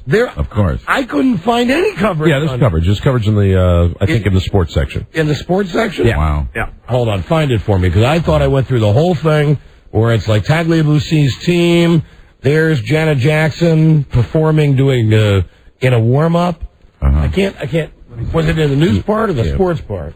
Anyway, nothing in the USA Today about the Janet Jackson teeth. Kind of on the front page. Front page of the sports section, right? Let me see. Okay. All right. Well, still. No, but it's not good coverage. You know what? It's not detailed coverage. Here's why I didn't. You're right. Gosh, the whole first top half of the page, Patriots Day, then a Terry to rescue, and then you're below right, the fold. Yeah. Half provides kind of exposure NFL doesn't want. Yeah, that's You're right. Okay, well, I take it back. I thought it wasn't even in you. I was scouring this paper, and here it is. There it right is. on the front page of the. And that's where she's covering it up with her hand, looking shocked. And by the way, the latest is that the head of the FCC has ordered an investigation into the exposure of Janet Jackson's breast. You know what? Come on. I mean, really. Okay, it happened. Let's move on. I agree. God, what's wrong with this country? I agree. You should have been there at the M Club. Now, let's investigate some of the people that are, corrupt businessmen. Thank God cameras weren't there when Matt Perry pulled out his scrot. You know what I did want to hear? I wanted to hear about if Charlie did see the streaker, what happened with that. Okay, we'll find out. I'd love to find out about that, even though it does, pose a bit of a risk. We do. Not the streaker putting Charlie on the air. We do have to break. When we come back, no, Mike has stuff coming back from the Super Bowl. Yeah, the moral of my story, which I'm going to tell you, is always communicate clearly. And something else. Special. Be right back. Is the Don and Mike. It's not really special. It was a tease. Men lie, we live lies. For instance, every man in this room is hiding some porno in his house. Every Every man in here got a pornography stash in the crib. Not an illegal amount, just enough to get you by. And when we have porno, we go all out. It ain't behind the refrigerator, under the bed. No, we become Batman when it's time to hide the porno. That's right. You hit the light switch, the whole bookshelf shift to the side. You go down 2 flights of stairs into your porno cellar. Janet Jackson, yes. Toby Carr, Gina Davidson, that's right. The Don and Mike Show. They welcome vicious personal attacks. Don Geronimo and Mike O'Mara. Oh, we do, but you got to wait for the phone scam, which we will get to on today's show. Yes, we will. Come on, Mike, we love it, and it's Groundhog Day. I thought you were saying no, and I realized you were singing. Who is this? Frankie and the Knockouts. We used to do that all the time. Sweetheart. And it's Groundhog Day. Did the rodent see its shadow? Yep. And 6 more weeks of winter, like any shocker. Isn't it always that? Pretty much. Didn't know that. Doesn't a little bastard always see his shadow? I say we kill him. Who's on? And eat him. Is this for us on 444? Kill him. Who's on hold? Barbecue. Hello. Hey guys, Larry here. Larry Michael. Larry Michael. Hey, Larry. How you guys doing? We're doing good. Larry is a vice. Don't laugh. A vice president. Hard to believe the truth. With Westwood One. He got a promotion. Yeah, senior VP, by the way. Senior VP. You're the senior VP of Westwood One Sports? Yeah. So what's happening, Larry? Cool. Well, I mean, I've been there a long time, I guess. Pardon me? It gives me a good seat at the Super Bowl. Larry, have you been drinking? I have been the last 4 days, yes. What about right now? No, I'm trying to chill out. I have a show coming up later today. Oh, that's right. You're on here tonight. Here is our producer. You wanted to find out something about the streaker. Oh, and Charlie didn't want the pressure, so he decided to call Larry. And I didn't see it. You didn't see it? No. I saw it happen. It was remarkable that nobody didn't take a shot at him because everybody just stood back and watched. Now, here's the deal, Larry. For everybody who was, us included, watching it on TV, first off, the dumb announcers, they make no mention of Janet Jackson's teat or her nipple, but because they're terrified. When a streaker runs on the field, the TV cameras don't show it, but these guys make a joke. I think it was Greg Gumbel that said something like, well, it's the naked truth that we're getting today. And I thought he was talking about Janet Jackson. But as it turns out, it's a streaker. So was it funny, Larry, to see it? I mean, was it funny? I mean, here's the way it rolled out, okay, because there were so many of these extras, these idiots they hired to act like they're happy watching the music. I'm sure you saw those people. We did. These people were filing off the side of the stadium, so I think this guy somehow managed his way to the sideline. Maybe he was one of the extras, I'm not sure. But, right before the kickoff, a referee is usually standing by the ball, right? And the guy's getting ready to kick. Casey's getting ready to kick. Well, here comes a referee running to the ball, and then he's got Velcro pants, rips them off, takes off his shirt. And I couldn't tell because the broadcast booth we had was very high. Other people told me who were on the sidelines the guy was actually wearing a jock. I'm not so sure. He had a G-string. Right, thong, okay. And so he's doing the moonwalk first of all. I mean, literally, he's moonwalking around the football, and then he starts flapping his arms around, then he starts running, and all the football players are standing there with their hands on their hips staring at this dude, and then from every angle of the sidelines, here comes these security guys. And then there's a football player. It wasn't Mike Curtis like the old. I remember that one. This guy didn't get that good a shot on him. It was a guy from the Patriots, right? That knocked him down. He gave him a pretty good shot. A couple of Patriots trying to box him in. This guy took a shot. It was more of a hip check than a punch. And then they hogtied him and carried him away. But 10 cops just carried him away. Yeah. Now, did he get a round of applause? He got a good round of applause. I think the whole thing, with the Janet Jackson thing, I couldn't tell what was happening. I thought somebody had thrown something at her from because we were so far up we couldn't see the breast come out, as it were. The teat. Oh, and it was a beautiful moment. Larry, what is the policy with network TV that I know that? Well, now, this is why I'm troubled by this. They show Janet Jackson's teeth, which obviously they knew that they were going to get. You get a spontaneous moment with a guy. Yeah, although you probably can get any executive to admit that. But I'm guessing that the guy was not exactly like male model like Derek Zoolander. He was probably he was a fat guy, right? He wasn't in very good shape. He had something written across his chest, like goldenpalace.com, right? Yeah. He was being paid to do it. And come to find out, this guy has. You might remember the commercial that was from a soccer stadium, a guy streaking. Yeah. That's the same guy. Oh, it's the same. So is it the real guy? This guy is the professional streaker. You and I saw a feature on that. Right. Exactly, on Real Sports. The same guy. Exactly. You're right on the nose. Oh, so it's the British guy from Real Sports. Yeah, and he wrote on his website that he was going to do this, but nobody really gave a damn. You know what he did predict it? He did predict he was going to do the Super Bowl. Good for him. And here's what he had to say after he was caught by the security. Erections lasting longer than 4 hours, though rare, require immediate medical help. So they roughed him up a little bit. Oh, they roughed him up a little bit. They roughed him up a lot, I think. And, of course, he spent the night in jail.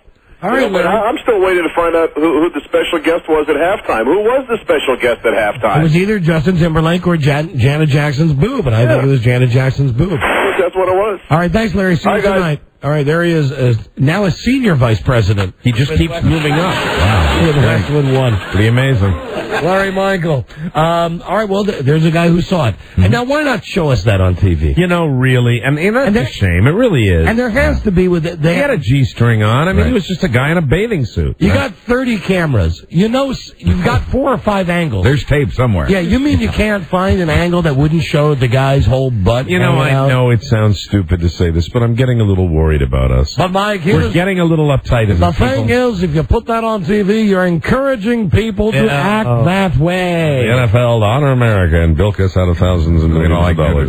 The NFL will now honor America by letting you see Janet Jackson's exquisite nipple with a beautiful sun nipple shield and a bar through it. Ooh. So when we were in Houston, the deal was that some of us would stay longer than others. Charlie stayed and went to the game. Charlie went to the game. He was one of our group that went to the game with his lovely wife, Lisa. I got out of town yesterday. Mike and everybody came back on Saturday. And as it turns out, Mike has the best story about arriving back at the airport. I do. And we were on time. It was a great flight. Got into National Airport on time, and I was with you, Buzz, and with Rob.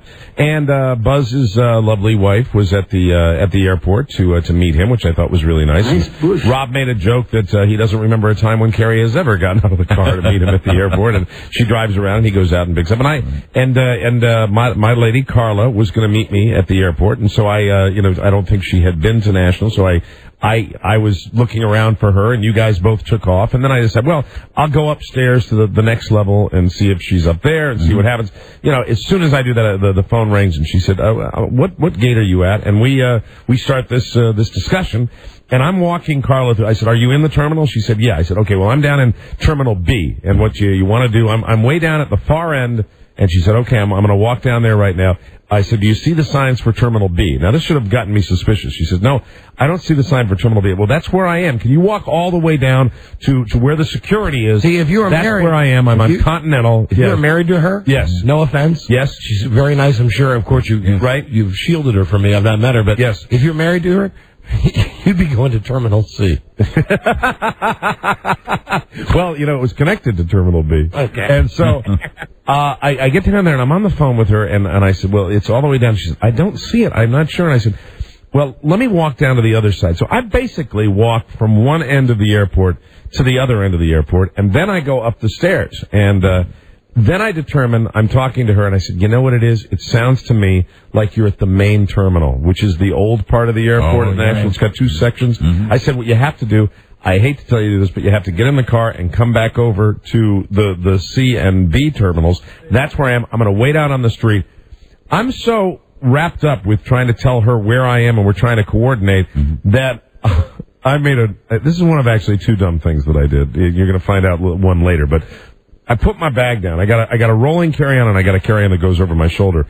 I get so caught up when it's determined that she's in the main terminal that I put my bag down and I just start walking. And I'm like, okay, here's what you do. You want to go there? I will stand out on the outside row of the cars, and you can just come by and pick me up right there. All of a sudden, I'm all wound up with this conversation. I said, okay, as soon as you get to your car, call me. So I hang up the phone with her, and I go up to this second level, and I realize I only have one bag. I only have one suitcase. That's terrifying. And I was so wrapped up with trying to tell her where I was that I don't know where I've laid it down. And I know now what I'm going to have to do is I'm going to have to walk the entire length of the airport again. Retrace every step. Right. Hopefully get it right. I go up to where I thought I started, and I see the security guy. I said, have you seen a Baltimore Ravens bag? And thanks to Dave Modell for that bag that we all travel with now. And he says, no, I haven't seen anything. I said, you might want to ask this other guy. I said, have you seen a Baltimore Ravens bag? Now I'm starting to get freaked out. He said, no, I haven't seen anything. So I walk on the second level. On level number 2, I walk the entire length of the airport. Then I go back down, and I walk the entire length of the airport on the bottom. I'm covering the whole airport. The retracing the steps is not working at this point. At that moment, the phone rings, and Carla says to me, I'm in my car, and I'm driving by. I don't see you out front. And I'm like going, okay, you don't see me out front because I left my bag, and I'm trying to get... And this time, I'm running. I'm running through the airport trying to get... So I go down this set of escalators, and I'm walking back over... Dial 911. Dial 911. Get the... I got this bronchitis thing that I've been battling for a week, and I'm sitting there, and I'm out of breath, and finally I look over, and I see my bag. I see my bag, and next to it is a very, very pissed off cop. He wasn't a regular city cop. He's one of the airport protection cops. Right. Sure. And he's sitting there going, I said, is that a Baltimore Ravens bag? And he says, yeah, come on, man, help us out. And I'm like, oh, no. He said, I had to get a new battery, and I called in a canine unit. We need a little help. What is it? It's not a heavy bag. What are you doing? And I'm getting, yelled at in the middle of the airport. Meanwhile, I know Carla's outside, probably getting shooed away from the other security people, and I just want to go home. And you can't. I want to leave. And I know you can't get mad at the cop. You know what? You know me when I fly 3.5 hours? But I was that close. And you know what I was that close to letting the big one go. Because he went a little longer than he should have. You'd be doing the show from jail today. I probably would be in the Hooskout because I was really ready to get... I know they protect us, and I know it was stupid for me to do it, but I was really, okay, I understand. Okay, F you. Because he really just went far enough where behind your back, Mr. O'Mara.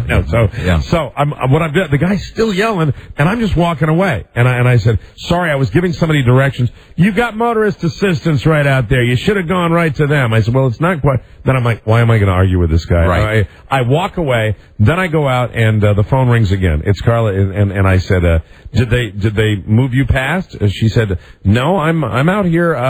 What part of the terminal did you say? I said, I don't understand. I don't understand what's going on here. I'm standing. I said, look up. Now, do you see those big pillars?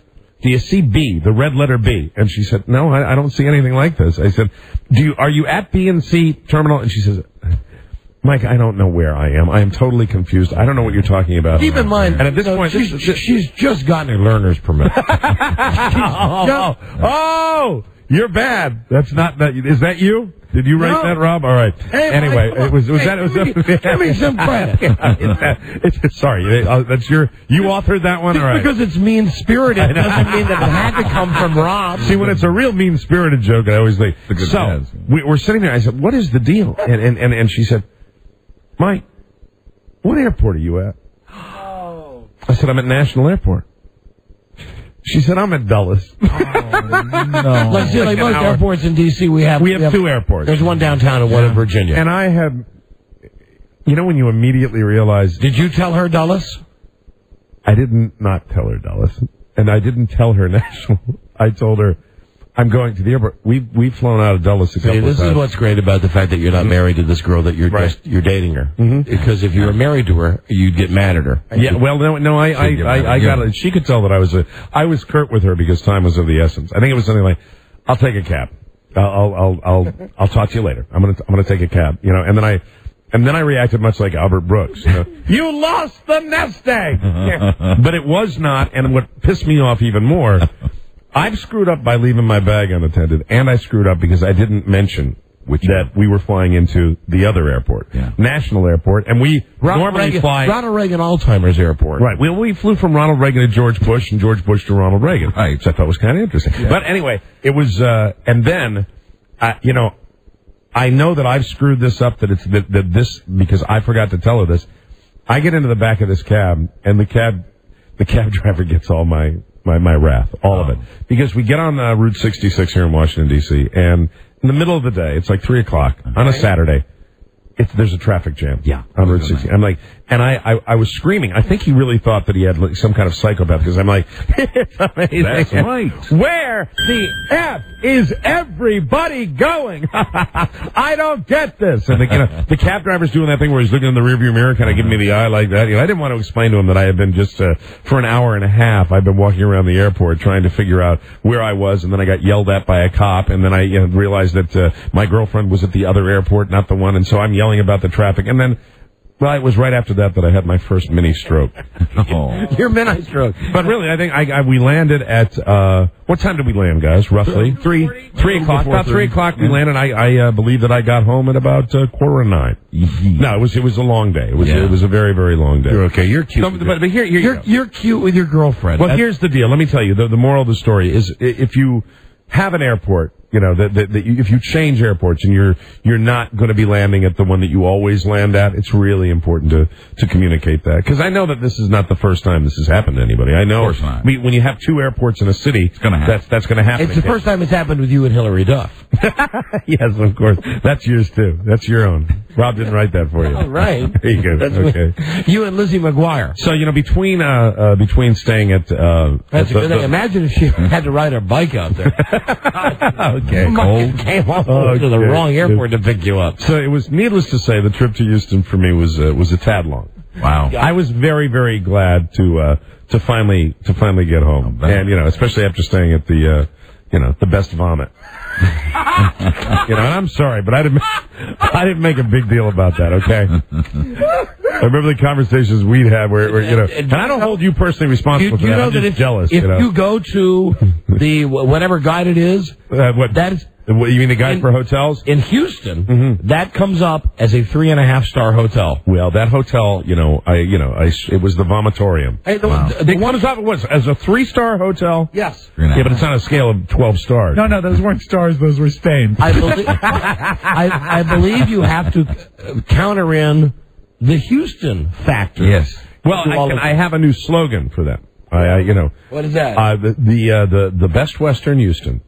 And, I won't give the specific one. There's no need to do that. No. But the Best Western vomit. Our motto, our answer is always no. That's really what it should be. Yeah, they're fantastic. I asked the gentleman at the front desk if we were close to anything after my 50th $50 cab ride. He said, "Oh yes, we're walking distance from IHOP." Right.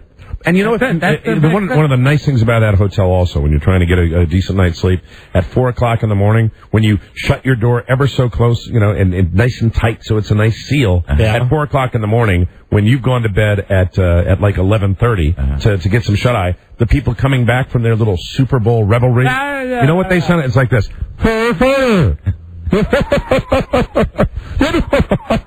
I think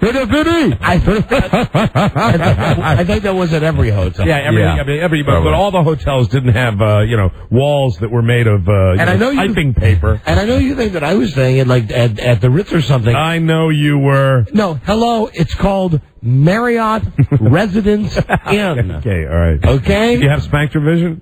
Yeah. You have RS, room service? No, and when I asked... Oh, you didn't? Okay. When I got there, I feel better then. I called about room service. Right. They said, there's an Albertsons right next door. Yeah, you're right.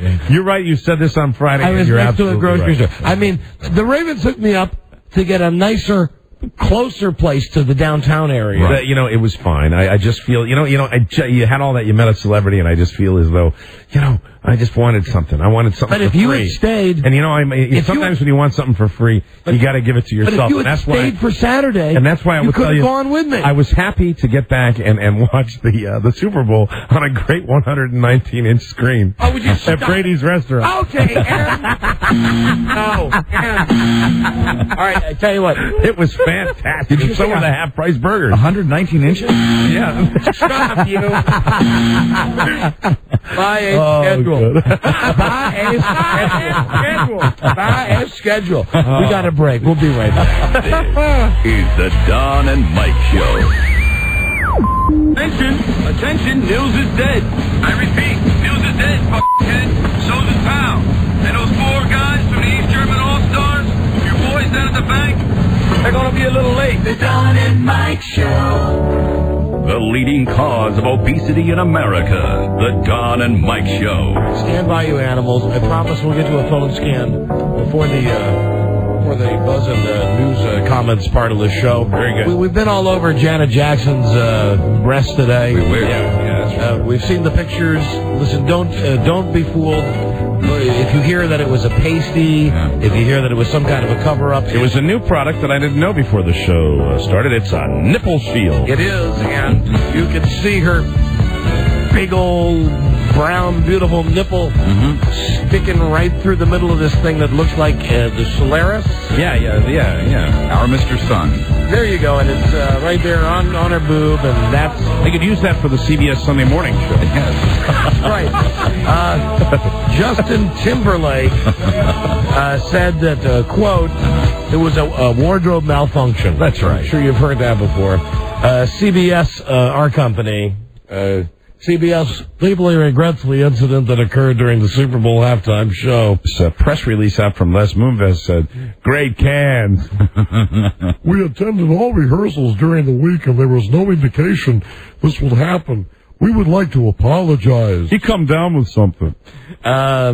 The CBS switchboard was flooded with angry calls. Her nipple was unexpected. Now, MTV's website, as of yesterday, was promising shocking moments during Janet Jackson's performance, and her choreographer also made comments that you're going to see a side of Jackson that you've never seen before, right? So they knew it was coming. So then the NFL guy, the NFL president, Joe Brown, says, well, they were totally inconsistent with assurances our office was given. It's unlikely. Now, yesterday, the quote went yesterday. From yesterday, the NFL said, we will never work with MTV again. Right. Here's their new quote. It's unlikely that MTV will produce another Super Bowl halftime. Yeah.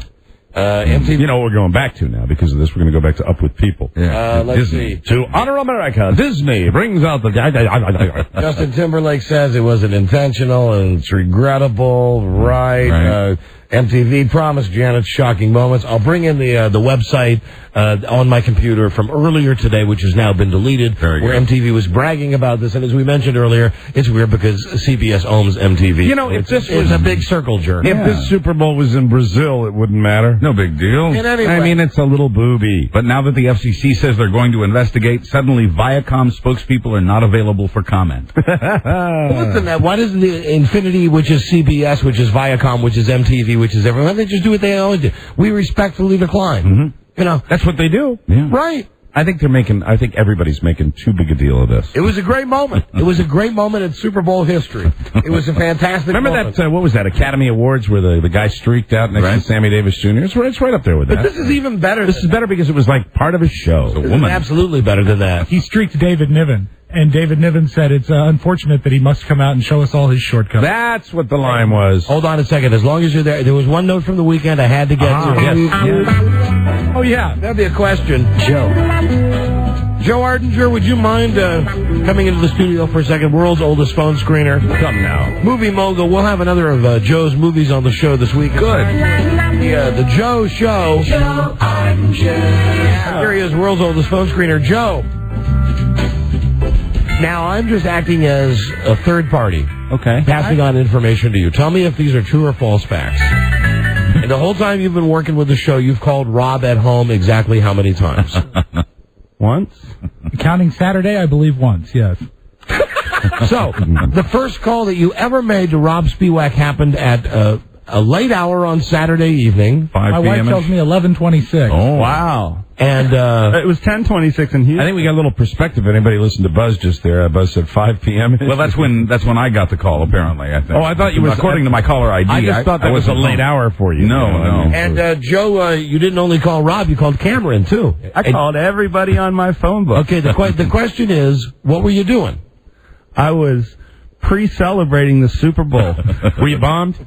I certainly was. I gotta ask, the thing that had you in this mood, was it liquid? Was it gaseous? Was it a solid substance? It was liquid. Yeah, liquid. It was liquid. What was the nature of the call, Rob? Why were you calling Rob? Because he was on my phone book. On the list. Yeah, that was unfortunate because I had had a long day, what with flying in from Houston and taking care of the kids, and I got Rob! And I said, yeah? I mean, he woke me up. I said, it's Joe!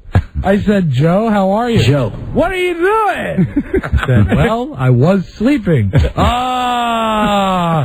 You're not in Houston anymore. No, I'm home and I'm in bed. Now, did you, and you might not remember what motivated you to call. Did you call thinking Rob was maybe still in Houston? Right, because I just talked to Charlie and Lisa. Right. And they were in So you talked to Charlie and Lisa, you called Buzz, and you talked to Rob. Yeah, and I called Cameron and...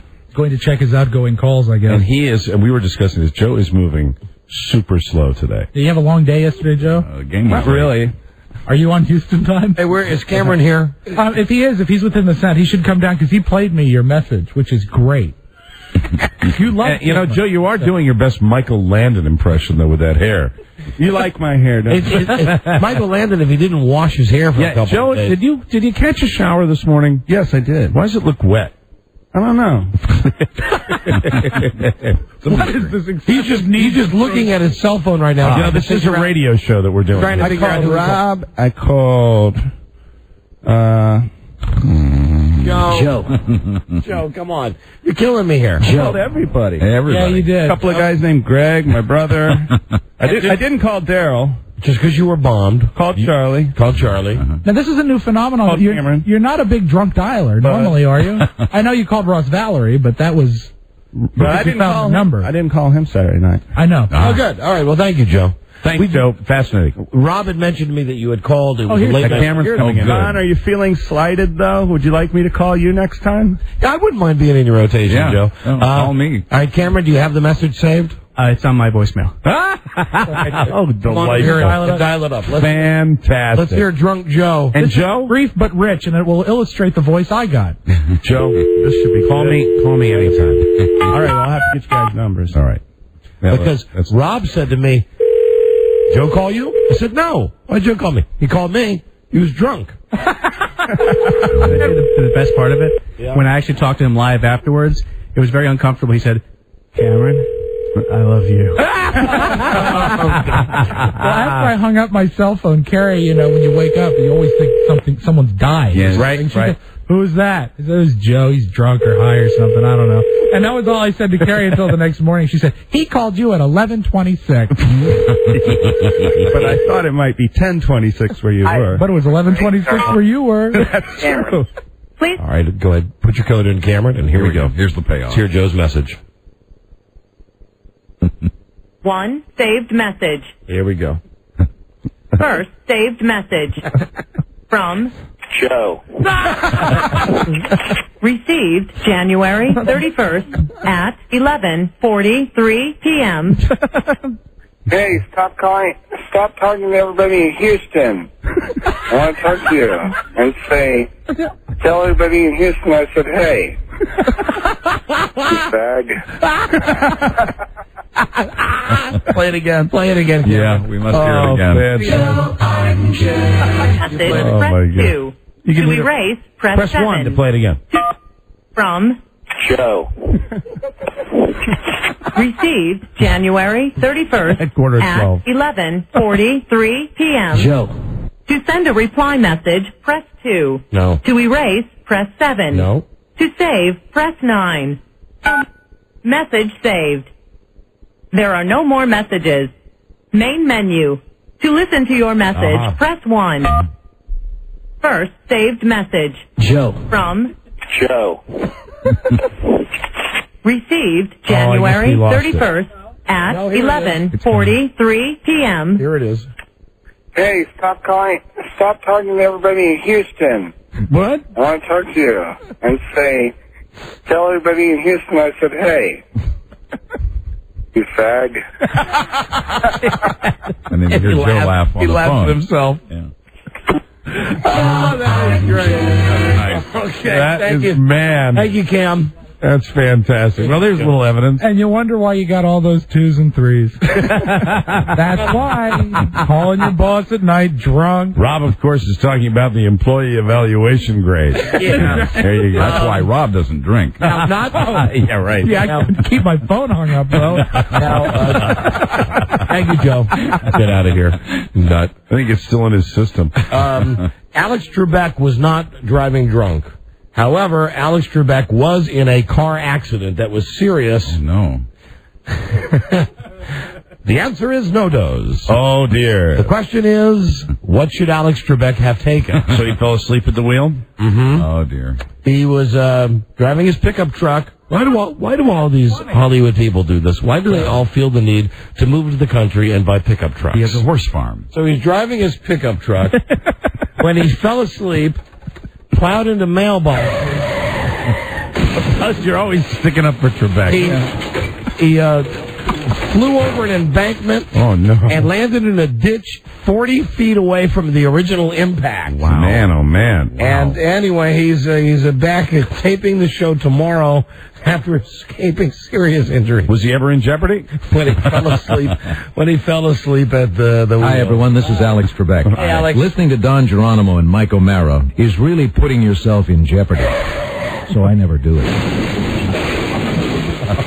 And Mr. Trebek. Wow. And of course, it's the chance for us to play the tape that we got, which is the great tape, which is the... I think he was asleep when this tape was made, too. And there was no editing of this tape. This was during an actual commercial session that Alex Trebek... Well, they edited the part together when he does the dullers, the dirty words. But except for that, we've not put anything to... Here's Alex Trebek. So keep watching Jeopardy 24 hours a day and call this number...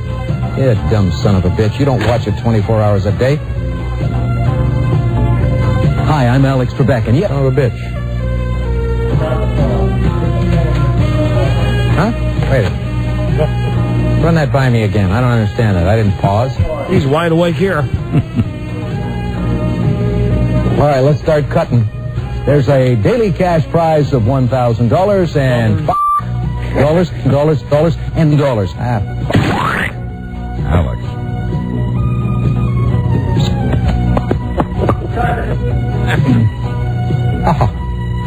Son of a bitch. Somebody going to tell me why? Here's a little hint. He flipped him off when he did that. Here's a little hint. Pick up. Take one. $25,000. It's all on the same tape. How are they going to lose it? $25,000, $50,000, $25,000, $50,000, $100,000, dollars. Well, I'm not quite ready, so I'm going to do it now. Dollars. It's for you. No. It's the real him. Call now and play phone jeopardy. You.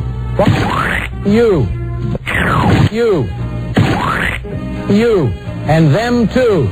Thank God he's okay.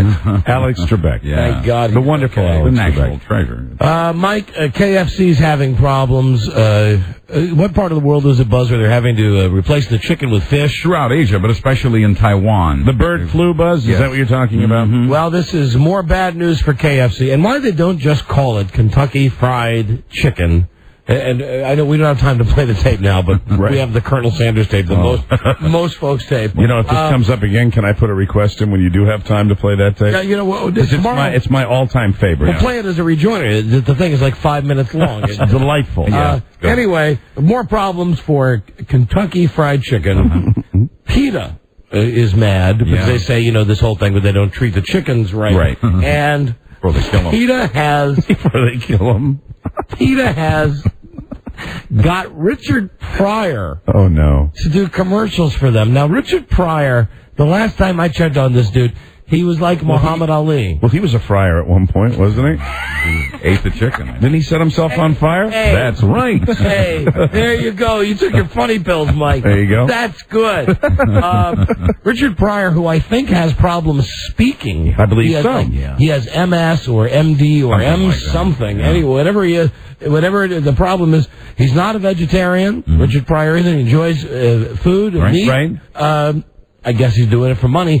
I want to see the commercials because I noticed yesterday during the Super Bowl, one of those spooky IBM commercials, the one that leads you to believe like this is all the Stanley Kubrick movie. Right. The one with the little kid where it just says, he knows everything. Yeah, what was that? The white-haired kid? Yeah, he's sitting there with Muhammad Ali, and Muhammad Ali actually says a sentence, something like, IBM is good, or whatever it is that he says. But you know that they had to sit him down for God knows how long to get him to say Right. Just the sentence. Well, you'll remember that Christopher Reeve commercial that they had a few years back when they had him walk? They can do amazing things with the computers. And a lot of people thought he was actually cured. Yeah, I mean, a lot of idiots that were out there going, hey, look at that. And don't forget that also, as they introduced the halftime, they had Muhammad Ali saying, choose. Yeah, that's right. Yeah. That's that ridiculous montage. They're trying to get as much out of him as they can. Anyway, Richard Pryor, poor Richard Pryor, groundbreaking comedian, did a lot for the drug community.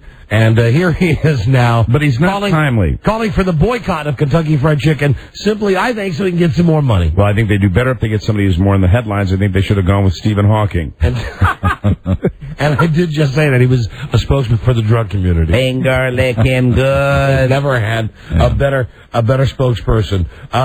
Oh, Mike, hold on. Here you go. Was Naomi Judd trash-talking Larry King's wife? I got this story here somewhere. Now, Naomi's the mom.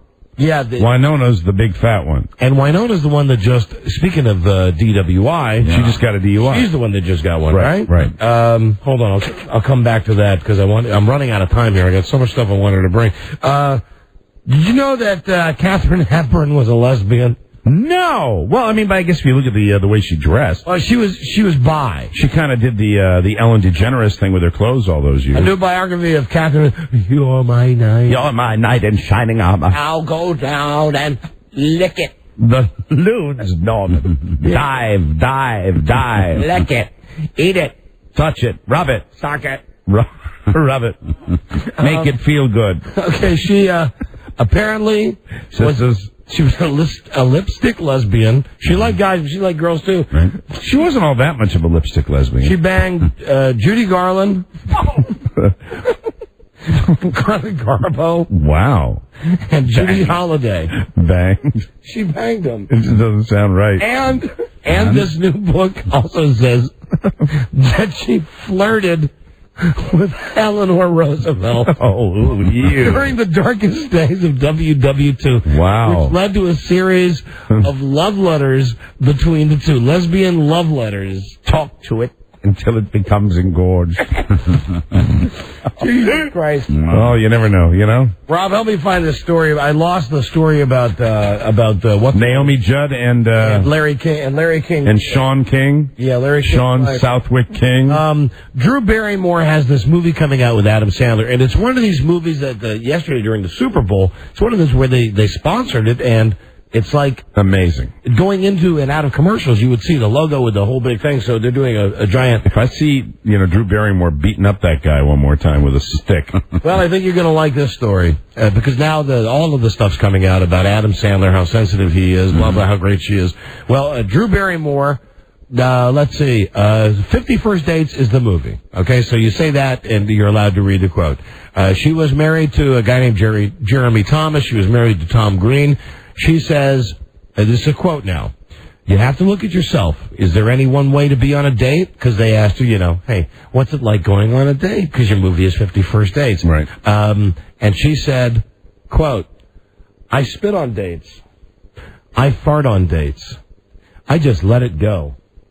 Just be yourself. Isn't she lovely? Now listen, we not cement her status as a total pig? Have we not said for years and years and years? So gross. And we're the vocal minority on that. And listen, all girls. All girls fart. We know that. I looked at the trailer when I went to see Mystic River last week, and I looked at the ad yesterday, and I look at her, and I'm like, she doesn't even look like a movie star. It's not like she even takes the time to pretty herself up to be in a movie. So anyway, she farts, and here's. I bet she does, and I bet they're bad. I bet they're wet. They're beavers. Oh, I'm out of time. We want to get to your calls on the phone scan. Let me. Naomi Judd, who's not the big fat one, the yes, good. She's the mom, right? Let me see. Larry King was mad when Naomi Judd said that Larry King's wife is shallow. That's great. This bulletin just in. She was on Larry King's show discussing how women are obsessed with youth and beauty. She simultaneously, now both at the same time, made a pitch for her own line of beauty products and dissed Sean Southwick King. How did she do it? Did she just come out and say it, or here's the quote. Good. We've got it so backwards about our obsession with youth and beauty. I started a skincare line called Esteem, so I can literally have a tangible manifestation of this philosophy and be vicariously alone with a woman. Sean, your wife, get her in the bathroom. Get her to look in the mirror of truth and start being defined from within. Tell Sean to start figuring out who she is. The number one cause, Larry, of mental illness is not knowing who you are. Wow. Wow, duh. Wow. Larry said nothing. His jaw dropped. Boy, would I love a tape of that. Everybody got a tape love of to that. hear that. So she's saying... Naomi, you're saying my wife is shallow? Naomi Jug is going on this show saying we're a country that's obsessed with beauty, and that's bad. But incidentally, I have a line of products, of course, which will help. And, oh, yes, Larry, especially women like your wife. Right, have her look in the mirror and see every line. That's pretty great. You know, I hate to give you any bit of news that maybe makes you feel sympathetic towards Larry King. But that's pretty harsh right there. I can understand him get a little peeved. We got plenty more, but we got to move on now because we have to talk to you. It's been all day, Don. All day, and let's do this thing, this all day sucker. Let's take your calls right now. Amen. On the rotating random phone scan. No phone screening here. You just get on the line to get on the air. Phone number 877-365-3636. It's not an adult swim. Anyone can jump in the pool right now. Amen. Phone scan is lying straight ahead. This is the Don and Mike Show. Caller, you on the air. Hello. Hello. Speak up, please. Good morning. Sorry, I laid the phone down. That's all right. Oh, that was a long vacation. It was like being on hold for 9 days. That happens. Yeah. Looking at a lot of this, if you use as an example, if you watched the MTV Music Awards, right? People that came up on stage, you could see the way they paired people off, and I'd like to do something different. And after I mention the Don and Mike Show, I'd like to pretend that I'm on the Music Awards and say, Get another caller. See, that's why we need a 7-second delay. That's a darn shame. And see, the thing of it is, I actually like the Don and Mike Show. So, for those of us who don't know, anyway, I really like those guys. The Don and Mike Show. It's raining yellow. You can call Don and Mike anytime from anywhere in America. 877-365-3636. They're ready to believe. Sounds like somebody's got a case of the Mondays. What's up, Doc? How you doing? The Don and Mike Show. Greg Gumbel, we heard you were at a great party last night. It's raining yellow. Hey, sounds like fun. I understand it was GSB, right? Golden Showers Broadcasters. It's raining yellow. He was there. His brother was there. Soaking. And then afterwards, somebody had this to say after the Super Bowl party. Erections lasting longer than 4 hours, though rare, require immediate medical help. Right. You're fine at 3.5 hours, though. Okay, you ready for a phone scan? I am indeed. Yeah. Pop it in, Rob. The music, that is. 877. I thought saying something to him personally. 365-3636. Pop it in. Well, I've got 6 decks here with these tapes, and as fast as I'm taking the tapes out, right, he's putting tapes in, and some of them... So you pull it out, and he slides it in. You just did that. Put that one back in again. Good. It's raining yellow. There you go. 877-365-3636 from anywhere in America. That'll all be fixed once we go digital. Canada, 800-636-1067. DC 202-432-1067. And here we go with the phone scan. Hi, Don and Mike Show. Hello. Yeah. Good evening, gentlemen. How you doing? Hi, we're doing great, thanks. I've got that MTV quote that you were looking for. I got it offline from a non-Viacom news website, but they've got that quote. All right, now listen, here's what I was talking about earlier, and thanks for the help on this. That earlier today when I was looking on the net for stuff for the show, I saw that CBS had apologized. The NFL was mad. Right. But MTV had something on their website which was kind of saying, F you. Yeah, look what a good show we put on. And the part that I wanted to bring to everybody's attention is that CBS owns MTV. Right. So for CBS to apologize while MTV was saying, right. you... So you're saying you think it's fixed? Yeah. Oh, yeah. And then when I asked Buzz to look at the website when we got on the air, MTV had already changed it. They changed it to apologize. So what did it originally say? Let's listen to the old one and then the new one. Yeah. All right, well, here's the headline and then the blurb. The headline is, quote, Janet Jackson got nasty at the MTV-produced Super Bowl halftime show. Continuing, the webpage says, quote, Jaws across the country hit the carpet at exactly the same time. You know what we're talking about, ... Janet Jackson, Justin Timberlake, and a kinky finale that rocks the Super Bowl to its core. Wow. Now, this was up. They sound proud. Thank you. That's really great help. Thank you. That was up. You're welcome. That was up as late as 1 o'clock. If you're listening on the East Coast, it was like... That's the route they were going. They weren't making any, statements about it. They were just saying, hey, it was fantastic. I saw that at my house before 1 o'clock when I left to come to work and just wrote myself a note. Go to MTV.com because I'm sure it would be there. By the time we got here, Buzz, are you on MTV now? I am. What does it say? They're backpedaling. They've freshened the news release now to include an apology from Janet Jackson, something we've not had today until now. Wow. But they now say the incident was unintentional and all parties involved apologize to anyone who was offended. But just know the truth. Change their tone. They were all excited until obviously the heat started coming down. Right. They should be forced to apologizing to working in the song Mickey by Tony Basil. This was a crime against humanity. Oh, and I almost forgot the commercials I hated the most. Those dudes from the Monster Garage. Yeah. They sucked. I mean, forget the fact that we had a feud with AOL about our contest. Right. Yuck. My friend, listen, for coming up with that information, I got something for you. What's your name? Good. My name is Brian. Brian, where are you from? I'm from Severna Park. Beautiful. So you're listening on 105.7. Right, in Baltimore. You've won the American Wedding Prize Pack. American Wedding, watch it tonight on Comcast Cable in the demand pay-per-view for your chance to win a room full of furniture from Ashley Furniture. Plus, do you have a mom, a grandma? Yeah, I do. And you're very close to them? Yes. Well, you got not extremely close. You're going to have to select the one, your mom or your grandmom. Get closer. Who you're closest to.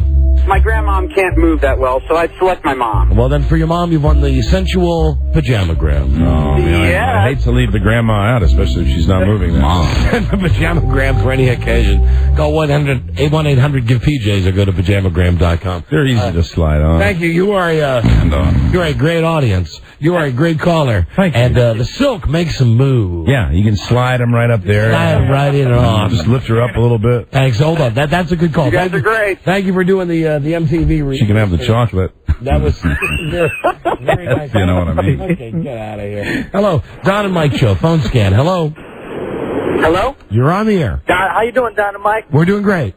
This is Mike from Sacramento. The first caller just took my fire about your quote. Okay. But I do want to say one thing. As far as the Janet Jackson thing, that was excellent. That was the best part of the Super Bowl for me, seeing as I was pulling for Carolina. But, Mike, I want to tell you, I empathize with you in your airport situation, except for I went to jail. What happened to me is they searched all my bags and everything out and had my underclothes all over as if I was a Middle Eastern American, and I let them know how I feel. I am an African American, and I say, hey, you're not going to go through my you know what else, like I'm just any old body. I pay taxes, I fly all the time, and I don't have a criminal record, so you need to be checking those other people. And they locked you up for it? Yeah, they gave me they ended up dropping the charges, but it was obstruction of justice. There you go. Once again, it's a white man coming down on the black man. So they took you and put you in jail, huh? But yeah, they held me in one of the little holding cells at the Sacramento airport because I'm from Sacramento. Mm-hmm. They called of course you are. They held me in one of the holding cells at the airport, and then Sacramento County Sheriff came and got me, and I stayed in the Sacramento County jail for about... If you don't know, this guy's very long-winded. Mike, and he told it so much more eloquently and really crystallized it. It was obviously a different scenario. Mike left his bag in the airport and walked away. Trying to give directions to Carl. I left the bag down, and they were not happy with me leaving my bag unattended, as they should not have been happy. Anyway, now forgive me if I screw up your last name. Lieutenant Governor Bustamante, thank you for the call. Thanks so much. Goodbye. Hello. Did I get the name right? Yes, Bustamante. You did. Bustamante. Right. Hello. And when are we as Americans going to stop picking on people from Sacramento? I agree. Don and Mike, hello. Don and Mike? Right, hi. Hi. Hi. And hi, Buzz. Hi. This is a guy pretending to be a girl. I'm sorry, it's not. No, it sounds like a girl. Yeah, it's a girl. She sounds like she's all girl and she's talking to Buzz. All woman. I think it's a guy, but go ahead. I need you to do something for me. Now she sounds like a girl. Yeah. What? I want you to put the 4-hour erection tape with the Dean scream and then follow up with a touch of Joe Gibbs. Can you do that? Okay, hold on. Is that going to work for you if we do that? Give it a try. All right, so you want... All right, what is it you want? You want the erection tape? And Howard Dean, and then Joe Gibbs laughing? Then just a little Joe Gibbs giggle. All right, hold on. Here you go, honey. Do you have your panties pulled down, or are you all set for this? Yes. Ah! What was that? You know what that was? What was that? That was vindication of my spider sense. No. That this is a guy. That's scary. That might be a girl talking with a deep voice. No, it's a guy. It's a guy. I'm telling you, it's a penis. What was that low voice you did? I'm like you, Mike. I'm gifted in the throat. I'm telling you. Listen, kids, here's my message. Wait, I want to hear the low voice again. First, get a good education. Second, say something in your low voice. What would you like me to say? Never. Now you're doing that as a girl. Wait a minute. Now, Don, hold on. Never go away from your gut instinct. Wait a minute. I think it's a girl that's doing the low voice. Still unclear. What is that low voice thing you did? Why'd you do that? I don't know. I'm nervous. Guys, I'm telling you, it's a guy. I'll play the tape. Here you go. Give it a try. Here you go. You want the erection tape, then Howard Dean, then Joe Gibbs. Yeah. Here you go. Erections lasting longer than 4 hours, though rare, require immediate medical help. Is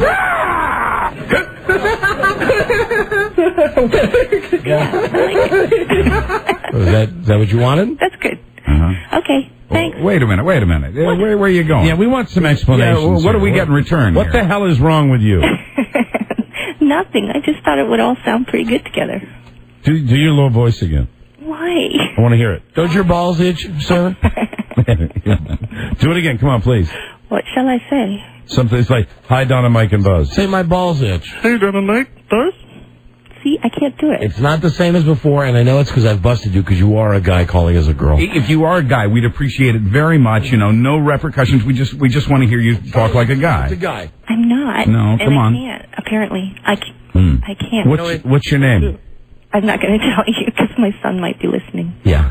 Liar, liar, liar, liar. I think it's a men's girl. Liar, liar. I think it's a woman. Men's slacks on fire. It's a woman. Dockers on fire. It's a woman. You still think it's a man? Yeah. We don't have time now to go back and replay the tape where the brief man voice actually came in. But I know what's going on. That's like an exorcist voice. I know what's going on there. Watch out for jock itch. Thank you. Goodbye, sir. Bye-bye. Bye-bye. I was really, even though I think it's a woman, I was waiting up there. Yeah. Bye. Hello, Don and Mike, phone scan. Hello. Hello, happy Groundhog Day. Now this is a woman. Here you go. You're on the air. How you doing, guys? Hi, honey. What's your little pretty head worried about now? Well, actually, I just recently got engaged to my girlfriend of 3 years. Right. And I'm looking for advice. So you called us. Why do people look for advice from really? Why would you want advice from anybody in this room? All three of us that are currently married are hanging on by our fingernails, and Mike over there is going out with Mike. You know what? What? I'm out of underage teen stars. Oh, Hillary Duff. I already used Hillary Duff. Oh, right. It's the same. Well, you're not going to get any help over here. Yeah, well, why are you looking for help here? Well, I just respect you guys, you know. Well, that's nice. What been around the block. What questions can we answer for you? Well, how do I deal with all of this crazy planning stress? Prenup. There you go. I think you're going to find Mike has pretty much one standard answer. Let me ask you, Mike, the wedding day is always a big deal. What do you recommend? The band Prenup. Early? Mike, what about the option of pulling up in front of the place you're getting married in a horse and a carriage? You can put it in the prenup. You think I'm kidding? And I do have another one now, and this one does come from Rob. Yes, okay. Because it is so obscure. All right, I'll set you up for it. Who picked me up at the airport? Who was supposed to pick me up at the airport? Madeline Sweeten. Who's that? Who the hell is That's the girl who plays the daughter on Everybody Loves Raymond. Oh, my God. Shut up, Rob. How do you know that, Rob? God damn. Yeah, how does he know that? Hello, Don and Mike show. Check his save Don and website. Mike. Hey, you're on the air. Hi. Don and Mike, Radio God. Howdy.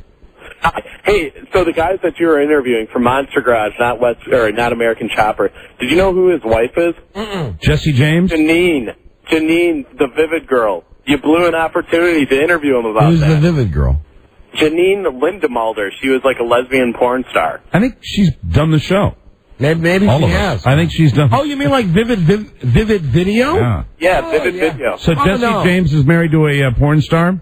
Yes. I'm sure that whore was here. Hello, Don and Mike show. Hey, guys, how you doing? Hey, we're doing great. Yeah, we all did it, right? Mm-hmm. Yeah, we did. It was great. Gigantic. It was fantastic. It lasted 4 hours. Hello, Don and Mike. We went Hey, to guys, the how you doctor. doing? We're doing great, thanks. Good. Listen, guys, would you please get your asses up here to Canada to do some appearances? Sure. You've got tons of fans up Done. That's going to happen. Yeah, here. I'd love right. to see you guys down here. Count on that. Done and done. Count on that. Why not? We're You guys, coming. seriously. All right, good. Toronto. Pardon me? Toronto. We're coming to Toronto. He's requested we put Toronto on our I'd itinerary. love to go to Toronto. We're not even on in Canada. Were you listening on... You guys, we got you from WB. We get you from a Buffalo station, which sucks, but we get you guys good enough. Trust me, you guys got tons of fans down here. All my buddies, everyone at work, so we all listen to you guys. See? Huge fans. Do you see? All right, thank you. Thank you. All right. That's very nice of you. Very nice. My Canadian brother. Bye-bye. All right, see Ciao, you. guys. See ya. Bye-bye. When are we going to Canada, Don? Never. Oh, right after we go back to Sacramento, Mike. How's that? Hey, I'll accept that. Hello, Don and Mike. What, Robbie? Just getting ready to invade. That's Hello. what we're doing Another up there. fellow Canadian. Another Canadian guy. Hello. Another fellow Canadian. Look at that. Hi there. There's a horror story from the Toronto airport. All right, go ahead. Coming back from the Super Bowl and left my bag, went to the washroom. My girlfriend leaves her bag as well. Didn't realize I left mine there, so she grabbed hers, left mine by itself. I come back, no bag. Airport security is calling for my name. Come see them. Blah, blah, blah. They find a bunch of fruit in a bag that I brought from the hotel. They kept me there for 9 hours. Yeah. 9 hours. They taking their fruit. My ass is swollen. Wow. The rubber glove theory, boys. The rubber glove. Are you kidding? They did the body cavity search? BCS? The body cavity. Wow. Wow, they gave The him body cavity. find any How more severe fruit? is that? They gave him the BCS. Well, just because it brought Yeah, a couple... I had a banana. They could have used that. It would have been Get out of easier. here. Thank you for the call.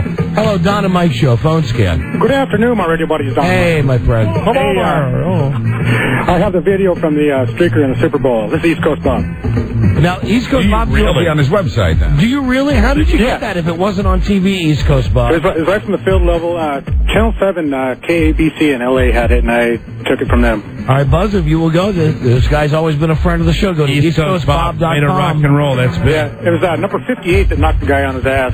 Number 58 for the Patriots. All right. Linebacker. Thank you, East Coast Bob. Bye-bye. Thank you. Man, he's always thinking. You want to see the streaker? Go there. Great. Hello, Don and Mike show. Phone scan.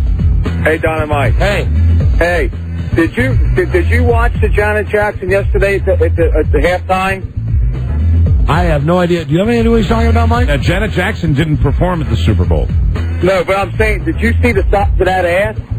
I don't know. I don't even know what you're talking about. No. Excuse me? He hangs Hello. up. Where do people get this? Don and Mike show. Hello. Oh, and there's a... Hey, Buzz pulled it up at EastCoastBob.com. John Casey, the kicker of the Panthers, is standing right there looking at that guy from England running on the field in his thong. Now, is it a moving picture or is it just a still? I just found a still, but he said he had the video, so I'll keep looking. Okay. Anyway, it's EastCoastBob.com.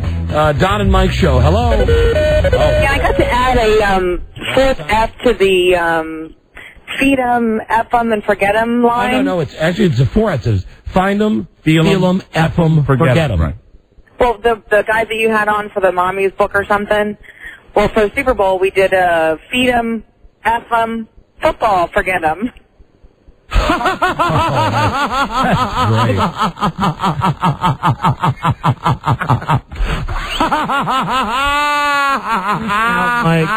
Mike, come on now. Jeez. Come on. Are you there, darling? Ma'am? I wanted to give you a prize, darling. Nice lady? I'm sorry Mike scared you away. Give me the prize. So you want the prize. What do we get? What did I get because I laughed her away? Your enthusiasm. That's going to be the title of my book, incidentally. Laughing them all away. I laughed them all away. That was Carol Leifer. I laughed them all away. We need one more call for the prize. Hello, Don and Mike Show. Hey, phone scan. Hello. Hello? Yeah, what's up? Did you guys see the picture? It's on the Drudgery Report. The picture of what? Of Janet's right breast. Again, no idea what you're talking about. No idea what you're talking about. It's a 4-hour show, you dick. Hello, Don and Mike Show. Hey, it's Joe there. Yeah, how you doing? He's a bag. This is Joe. Hey, you know that we need no more than that. My friend, you've won the Curb Your Enthusiasm prize pack. You're the last call on the phone scan. Don't miss TV's Best Night of Comedy. You won the box set of the first season of Curb Your Enthusiasm. You little dink. You can't say the S word. What's wrong with you? What the hell Sorry, is wrong man. with you? Are you high? No. Cut it out. No Just prize. said Said it again. The guy just said, your show's great. That's great ass. Great ass. In a world where owning a radio was strictly forbidden, one man found a way to bring good news. Laughing them away. It's me. He made it up. But I heard you like the soup Nazi. Yeah. No prize for you. No prize for No prize for you. That kind of behavior will not be rewarded. Right. Prize for you. Guy said the S-bomb twice. They made us laugh. Buzz, what is your lead on the news and comments today? Patriots fans tear up the town. Yeah, now that's an American tradition. Absolutely. Burn it. That's an American tradition. Stay tuned for news and comments coming up on the Don and Mike Show. Grab it by the base and light it on fire. That's some good ass, man. That was all very professional. This is the Don and Mike Show. What's the word from Planet Crackpot? The Don and Mike Show. Bow to their capricious whims. Don Geronimo and Mike O'Mara. Let me mention, before we go to Buzz, Buzz's news brought to you by Verimax Sexual Pleasure Performance Enhancer. Someone called for a doctor? Clinically tested, doctor-developed Verimax works. Get it at Rite Aid, GNC, other select retailers. Try it today. Verimax, 1-888-TRY. VMAX. Tomorrow on the show, we're going to get this guy on. Maybe you heard him last week.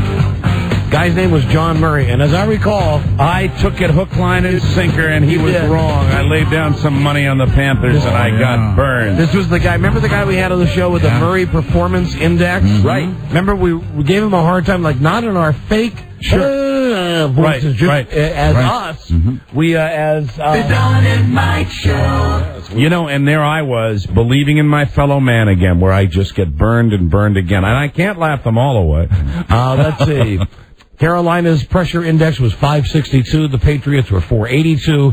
That means Carolina executes better under pressure. And according to Dr. Murray, Carolina will win the Super Bowl. Yeah. We had this guy on the show last week. Right. We'll call him tomorrow. Very good. Call him tomorrow. Nice. He owes me some money. Nice job. Here's Buzz. Hi, Buzz. Hi, Don and Mike. Well, at least one person is dead and several injured as New England Patriots fans celebrate yesterday's last-minute Super Bowl win. Thousands of people swarmed into the streets of Boston after the game, and some of them turned over cars and set small fires. One person was killed as an SUV backed into a crowd. The driver, not Lizzie Grubman, this time, has been arrested. There have been several other arrests as well. A TV station covering the celebrating got one of its vans vandalized, and the crew had to be escorted to safety by police. The city's planning an official rally in downtown Boston on Tuesday, but quoting one police official, it's time we take a hard look at how we have a good time in this city. Listen, it's American tradition. It is, kind of. It's what you do. Your team wins the Super Bowl or wins the NBA or wins the Final Four.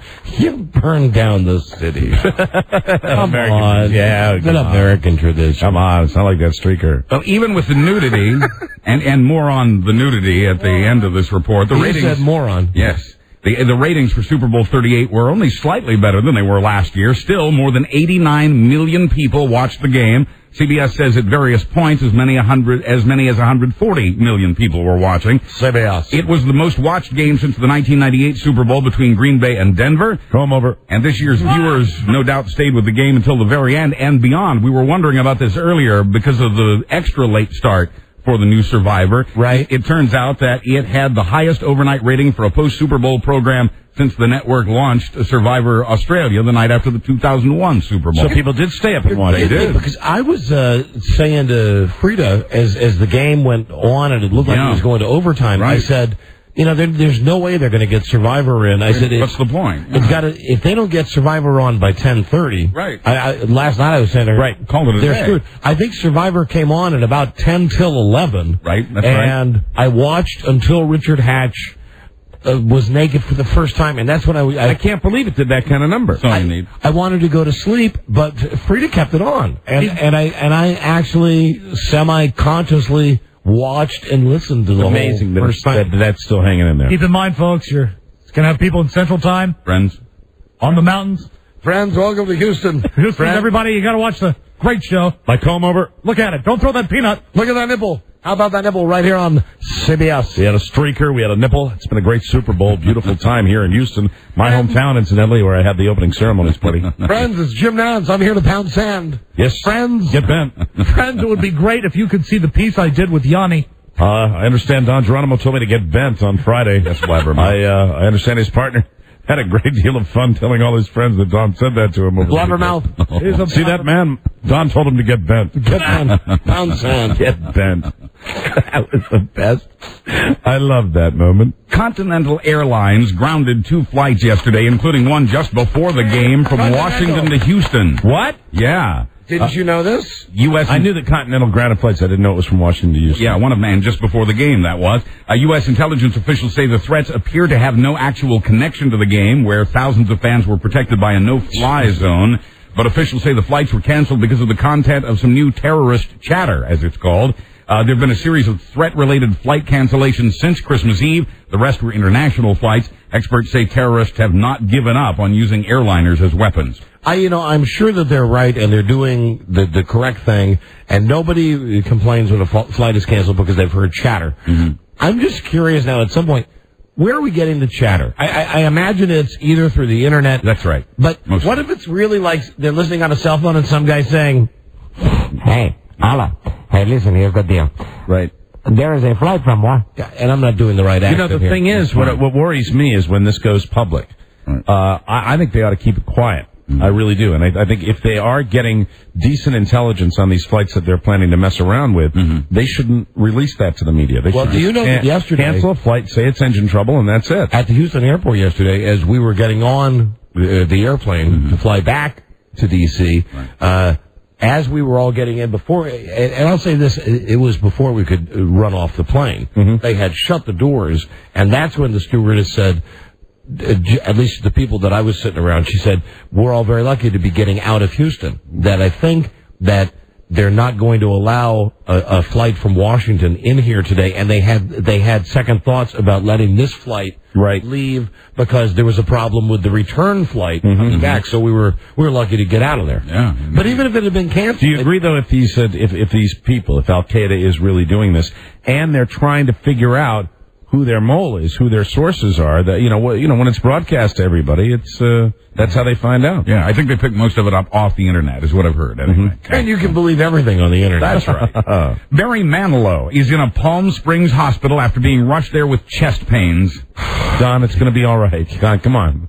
Come on, get yourself just together. The bastard, Bob. Now, I had this story, and I told you I wasn't going to use that. We've got a little more show to do, Don. Try to keep it together. It happened Saturday after Manilow. He's going to be all right. You know why it happened? Why? Because it was something to do with you have the story, Philly. It's under the rights of the song. That's right. Give us the story, bitch. It happened after Manilow returned from New York. This is too happy, Rob. Give me some sad Manilow. I don't have Mandy is pretty sad. Then give me nothing. Manilow was there fighting in New York, that is, fighting in court over a musical he's co-written. And although the play is called Harmony, it's been anything but that. It's called, the name of the play is called Chest Pains. That would sell. Clay Aiken, I want to cornhole you. In fact, Manilow's publicist says the chest pains came at the end of, quote, 2 of the most grueling days of arbitration over the lawsuit. The musical story takes place during the Third Reich and opened in California to mixed reviews. Hold on, you mentioned Third Reich. There's so much going on in this story. What are you doing? You come running over here right away. Oh, I see. Never mind. He's doing something else. Friends, our prayers go out to Barry Manilow and his wife, if he has one. This is Jim Nance. You go ahead and laugh. Sorry I'm upset about Barry Manhole. Sorry about that. The son of a former vice president is on probation after getting busted on pot charges. 21-year-old Albert Gore III was arrested December 19th during a traffic stop in Bethesda, Maryland. The officers smelled pot, and a search turned up one joint and a cigarette box that appeared to have some pot inside. The young Gore and his two passengers were each charged with one count of possession. Today, the young Gore was sentenced to a year's probation with 3 months of weekly urine tests, 24 hours of community service, 4 educational seminars, and 2 counseling sessions. How did Joe get out of that thing? Because wasn't Joe partying with him that night? Joe was in the car. Yeah. And the young Mr. Gore also has to avoid being convicted on any other criminal charges for the next year. Me and my buddies, Boomer, Dan, and Dion, we all pass on grass. Good for you, Jim. Thank you. In Chicago, people, especially parents, are being warned about the drug-laced lollipops. Dro Pops, as they're known on the city's west side, sell for $10 a pop and contain marijuana and PCP. Dro? Why do they call them Dro Pops? I don't know. I don't know if that's short for drug or... D-R-O? D-R-O. Dro Pops. Dro Pops. And they're kids that might get them and stuff? That's what police say they're especially concerned about, is that a child might see this and think it's candy. Right. Disney. Joe might see it and like knock somebody over getting to it. Disney. And then call at 11:30. How are things in Houston? What are they called? Dro Pops. Dro Pops. Mm-hmm. I'll tell you right now, the Azalea Line fairways of Augusta really look good on Dro Pops. Thank you, Buzz. Thank you, Jim. My radio buddies, Don and Mike, Boomer, Dion, Dan. The last time I checked, weeds were something you pulled out of your backyard, ladies and gentlemen. Dandelions. That's what I think of weed. Don't like to hurt the dandelion radio. Friends, Jim Nance. Why do you think they call it dope? It's dope, okay? Mm-hmm. Just say no. That's right, Jim. The words of the great Nancy Reagan. Friends, Jim Nance. Jim Nance here. The beautiful stadium, Reliance Stadium. All the pageantry. There's a naked breast. Oh, my God. Friends, give me my Dro Pop. Jim Nance, I've just soiled myself. It's raining yellow. I know. The yellow rain coming down on top of Greg Gumbel and Phil Sims. Friends. My radio buddies, Donna. Jim Nance. Friends, Jim Nance. Standing in the upper rafters. Let one go. That's right. It's raining yellow. Thank you, Greg. I'm up here at the top of Reliance Stadium at number 1, cascading down on all the patrons, the fine people trying to enjoy Houston as they're showered with bits of Nance. Arlo. My number 3. Arlo will tell us why they're called Dro Pops. Oh, good. Arlo. Hey, Don and Mike. Hey. Good reefer is grown hydroponically, and a slang term for it is dro, like hydro. And the pops contain THC. Well, I'll tell you this, my young druggy friend. I will not, in fact, get bent. What do you think of that? Pound sand, Jim. Pound sand. Time to go. Back to Reliance Stadium and my hydroponically grown pot. It's good stuff here. Don't you think so, Boomer, Dion, Dan? It's raining yellow. Raining yellow. Yes, sirree. That's time for my test. All right. Dro Pop, get out of here. Dro Pop. Goodbye. Disney has been fired. After finding success with Finding Nemo, Disney has now lost its deal with the company that brought it computer-animated hit cartoons. Pixar? And Pixar. This is what is so great, because Pixar really was carrying money. Yeah. Disney. I mean, they slapped that Walt Disney signature on it. But that's really an independent studio. That's right. But really what Disney is all about now is not that I'm not all-American, not that I didn't think the Miracle on Ice was great, but have you seen the awful commercials? What, you got a joke? What is it? Armin Katain, can you see my balls? The commercials. I love that Pixar animation. Finding Nemo. I know you do, Toy Story, and all the good ones. Yeah. That's right. Ice Age. Ice Age, is that Pixar? No. Bugs Life, though. Bugs Life, yeah. Terrific stuff. Monsters, Inc. Great, Monsters, Inc. Good products. What about Monsters Ball? Did you see that one? Stained with yellow. Did you see Monsters Ball? Monsters Ball, yes, fantastic. Make me feel good. Well, Pixar, which gave Disney those It's raining yellow. says it's walked away from the negotiating after 10 months of locking horns with Disney over money. Shock! Quoting a Pixar spokesman, we're moving on. Pixar will now enter talks with Fox, Sony, and Warner Brothers for its future projects. I'm sorry. I guess we will have to simply part company. Lick it, Bonnie. Walt Disney's dead. Roy Disney's out of a job, but Michael Eisner just got a 20% raise. His pay package now totals $7.3 million. Wow. All this while Disney tries to cut a deal with the Federal Securities and Exchange Commission over charges it didn't disclose some transactions. And Disney earnings were up only 2.5% last year. I thought we retired this. Please don't. We'll never retire this. Mr. Eisner, Smith here. Hi, Smith. Smith, I'm very upset about this Pixar news. I'm stressed out. It's been a tremendous negotiation. Smith, I need your help. Sir, I have a problem in Tomorrowland. What's the problem? I have many problems on my plate, Smith. There's a man named Jim Nance. He's leaning over one of the barricades, and, sir, I don't know how to put this politely, sir. I know that it's something you and I have done in the comfort of our boudoir, but, sir, well, let me put on Greg Gumbel. Greg? It's raining yellow. It's raining yellow, Smith. Sir? My hog is dripping, Smith. I'm so turned on right now, sir.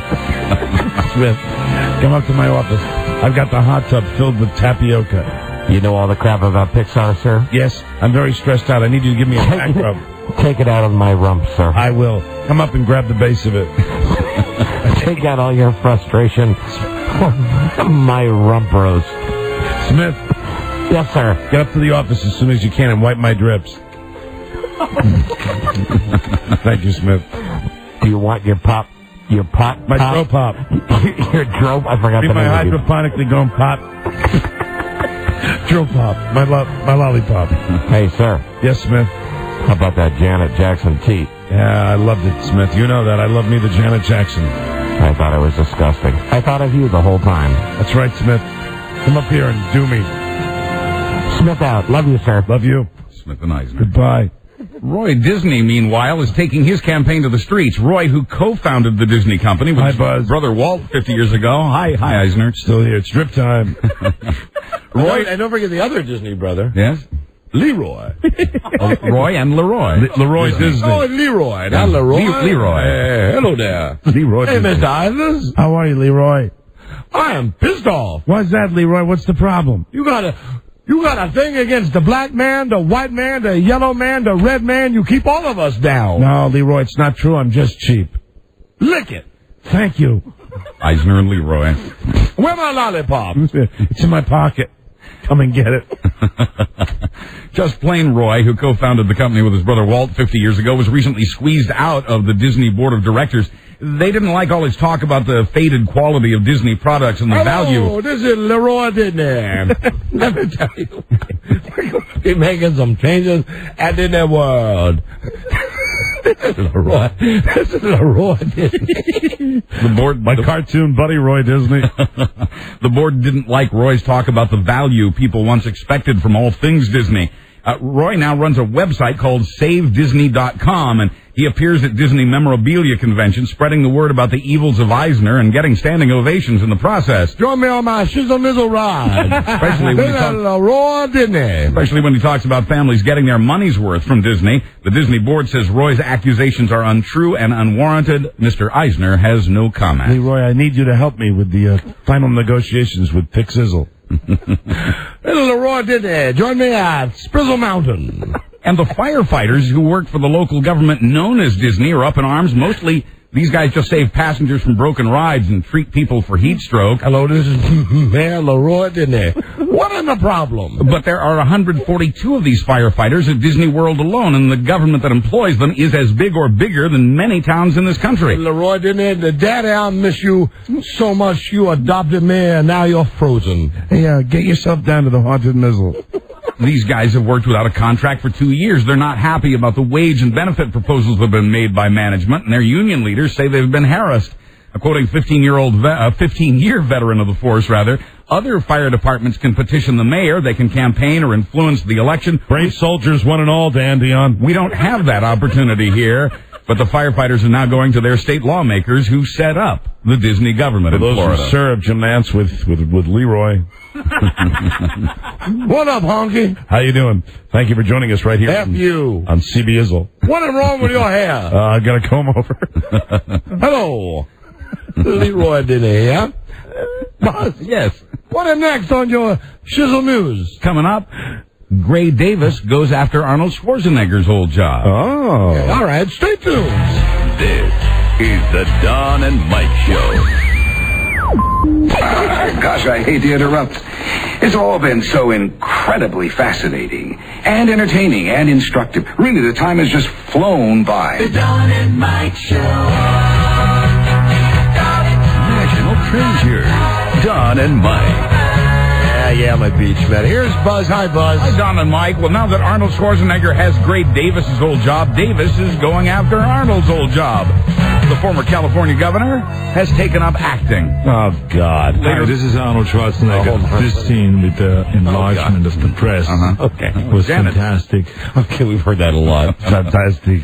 Later this month, Gray Davis will play himself on an episode of Yes, Dear. Producer Greg Garcia, a former intern of the Don and Mike Show. Hey, we got a chance to chat with Michael O'Malley at the Super Bowl. A very, very nice guy. He is a nice guy. Greg Garcia says he thought it would be funny to put in the show to have Gray Davis on. He says he was surprised the ex-governor agreed to a scene in which he goes nuts. Quoting another producer, here is the moment Gray Davis finally snaps. The scene was filmed over the weekend at the Staples Center with Yes Dear featured players Jerry Van Dyke and Tim Conway. Hey, there you go. Jerry Van Dyke. I'm not going to get in that argument with It's been a long time, hasn't it? Dick Van Dyke versus Jerry Van Dyke. Hello, old friend. No argument. I think this story settles that. He survived. I'll take that as a win from my side, Buzz. Take it however you like. He survived being a... Well, hold on. Let me ask. No, I don't mean anything by it. Listen, really. I don't care. No. Just take a stand. I like it when our old feuds come back. It's fun. Take our friendship out of it. It's a no-brainer. Mike's friendship out of it. There will be no repercussions in your mind. It's easy. Who's funnier, Dick Van Dyke or Jerry? I agree. No repercussions. I like Jerry. Jerry. Don't look at him in that tone of voice. I like Jerry, but there's no question Dick Van Dyke has the most talent, the more talent of the two. Who's funnier? No, Dick Van Dyke, I think. Oh, no. Congratulations, Buzz. You've got another one of those lucrative one-day contracts. Oh, goody. And I'll see you in the parking garage. All right. I look forward to it. And what, are we making out again tonight?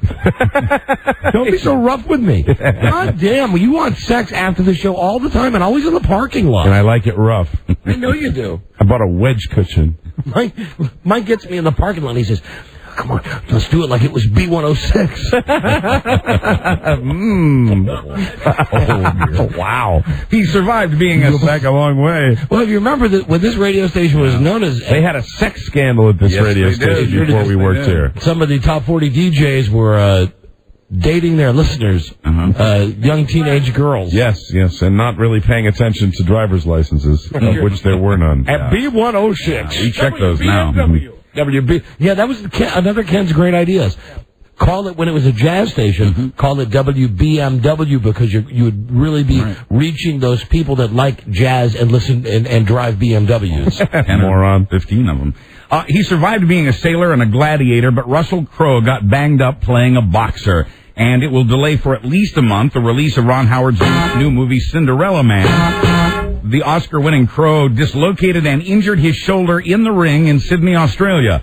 The 39-year-old movie bad boy will have to have... I get it. Have to have arthroscopic surgery to repair the damage. The movie co-stars Renee Zellweger. He must have really committed those boxing scenes. Apparently so. All right. Yeah. Zellweger. The Kobe Bryant case. He was hitting Renee Zellweger. Her name is Zellweger. Zellweger. She just wouldn't listen. Zellweger. That is Renee Zellweger. Renee Zellweger. That's the girl that was in Bridget Jones' Diary. Yes, congratulations on your Golden Globe, Renee Zellweger. Step this way, please. How are you?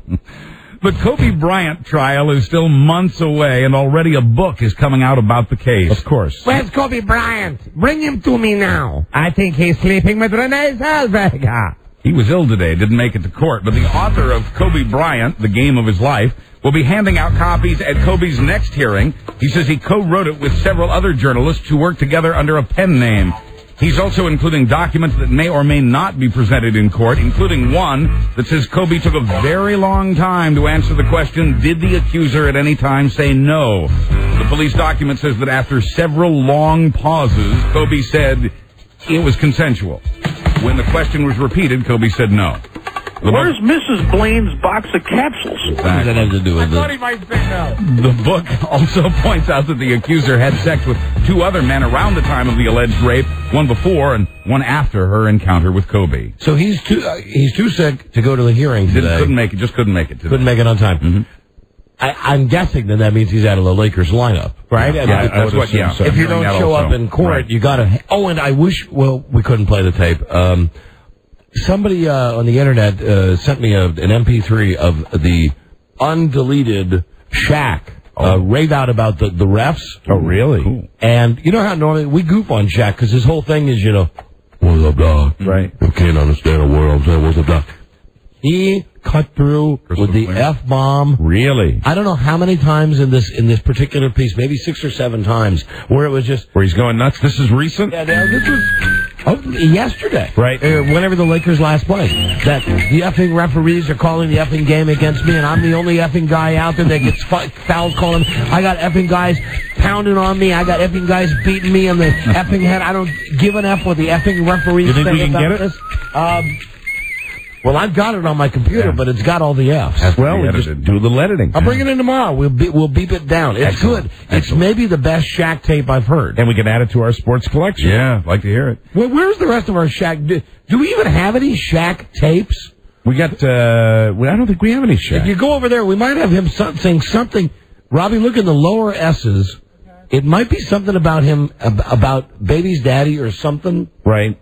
Anyway, I'm sorry, I'm slowing the show down. That's all right. In sports, the head of the FCC has ordered a thorough and swift investigation into the exposure of Janet Jackson's breast and nipple during the Super Bowl halftime show.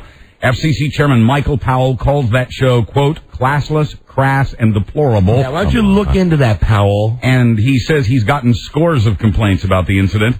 CBS, which earlier today distanced itself from the moment, is unavailable for comment on the FCC investigation.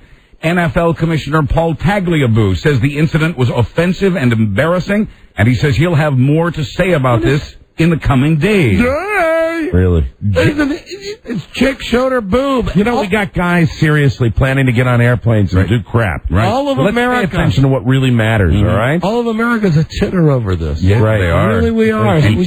Come on, just let us enjoy this. This is not going away. We saw Janet Jackson's teat and her nipple during the Super Bowl. Mm-hmm. Whoop-de-doo. That's what I said. Some other footnotes. Jackson's record company. I think they're milking it. For all they can. Milking it for all. Absolutely. Janet Jackson's record company today, Virgin Records, released her new single a day earlier. It was due to come out tomorrow. They released it today to cash in on all this. Coincidence? I think not. And President Bush has had no comment on the Janet Jackson incident because, according to the White House, he fell asleep before halftime. Well, it just doesn't get any better than this. No, it doesn't. He didn't choke on a pretzel. Someone should have woke him up for that. Sure he was. I would think if I'm the president and Janet Jackson, man, look at that, shows her teeth on television. Look at those cans. You got to have my Rob Lowe or whoever the guy is on the West Wing come and say, hey, yo, George. Wake up. At least they could have TiVo'd it. Back up the TiVo, sure. Finally, a woman in Idaho. He doesn't know how to run it. I know. The TiVo, he doesn't understand it. Man, it's complicated.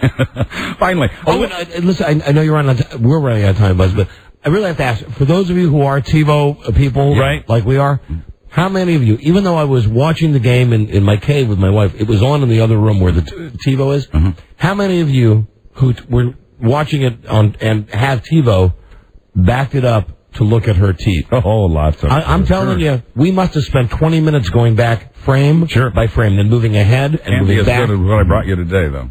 No, it's not, Buzz. You brought the best picture of her teeth. And incidentally, also, we cannot put that on the soccer on the CBS WJFK website. Yeah, I knew that. Right, because it's profane, they say. Sure. Finally, a woman in Idaho says she busted a tooth on a sugar-encrusted piece of corn and a box of Kellogg's Sugar Frosted Flakes, so she's suing Kellogg's, but she's got it easy compared to this. In Australia, A prison guard found the pubic hairs of an inmate in his chocolate pudding last week, and that was before he heard the inmates confess that the food they cook for guards often contains saliva and urine. The critics love snatch. And is served on plates upon which the inmates have rubbed their genitals. It's raining yellow in my soup. Wow. The prisoners say they've been doing this for some time. The prison had been using inmates instead of professional chefs as a cost-cutting measure. Oh, man. It's raining yellow. I'm Buzz Burbank on the... chicken soup tastes... No! This chicken soup tastes like you're soaking in it. That's not the best pudding I've ever had. As it will say tomorrow. Good day to you, sir. Good day to you, sir. Good day to you, sir. Good day to you, sir. Good day to you, sir. My radio buddies. Hey, how about you, Leroy Disney? Pudding. Neometers. Till we meet again, this is Sammy Davis Jr. saying, be kind, be nice, and I hope the next performer has the pleasure of having as nice an audience as you've been tonight. And let me leave you swinging.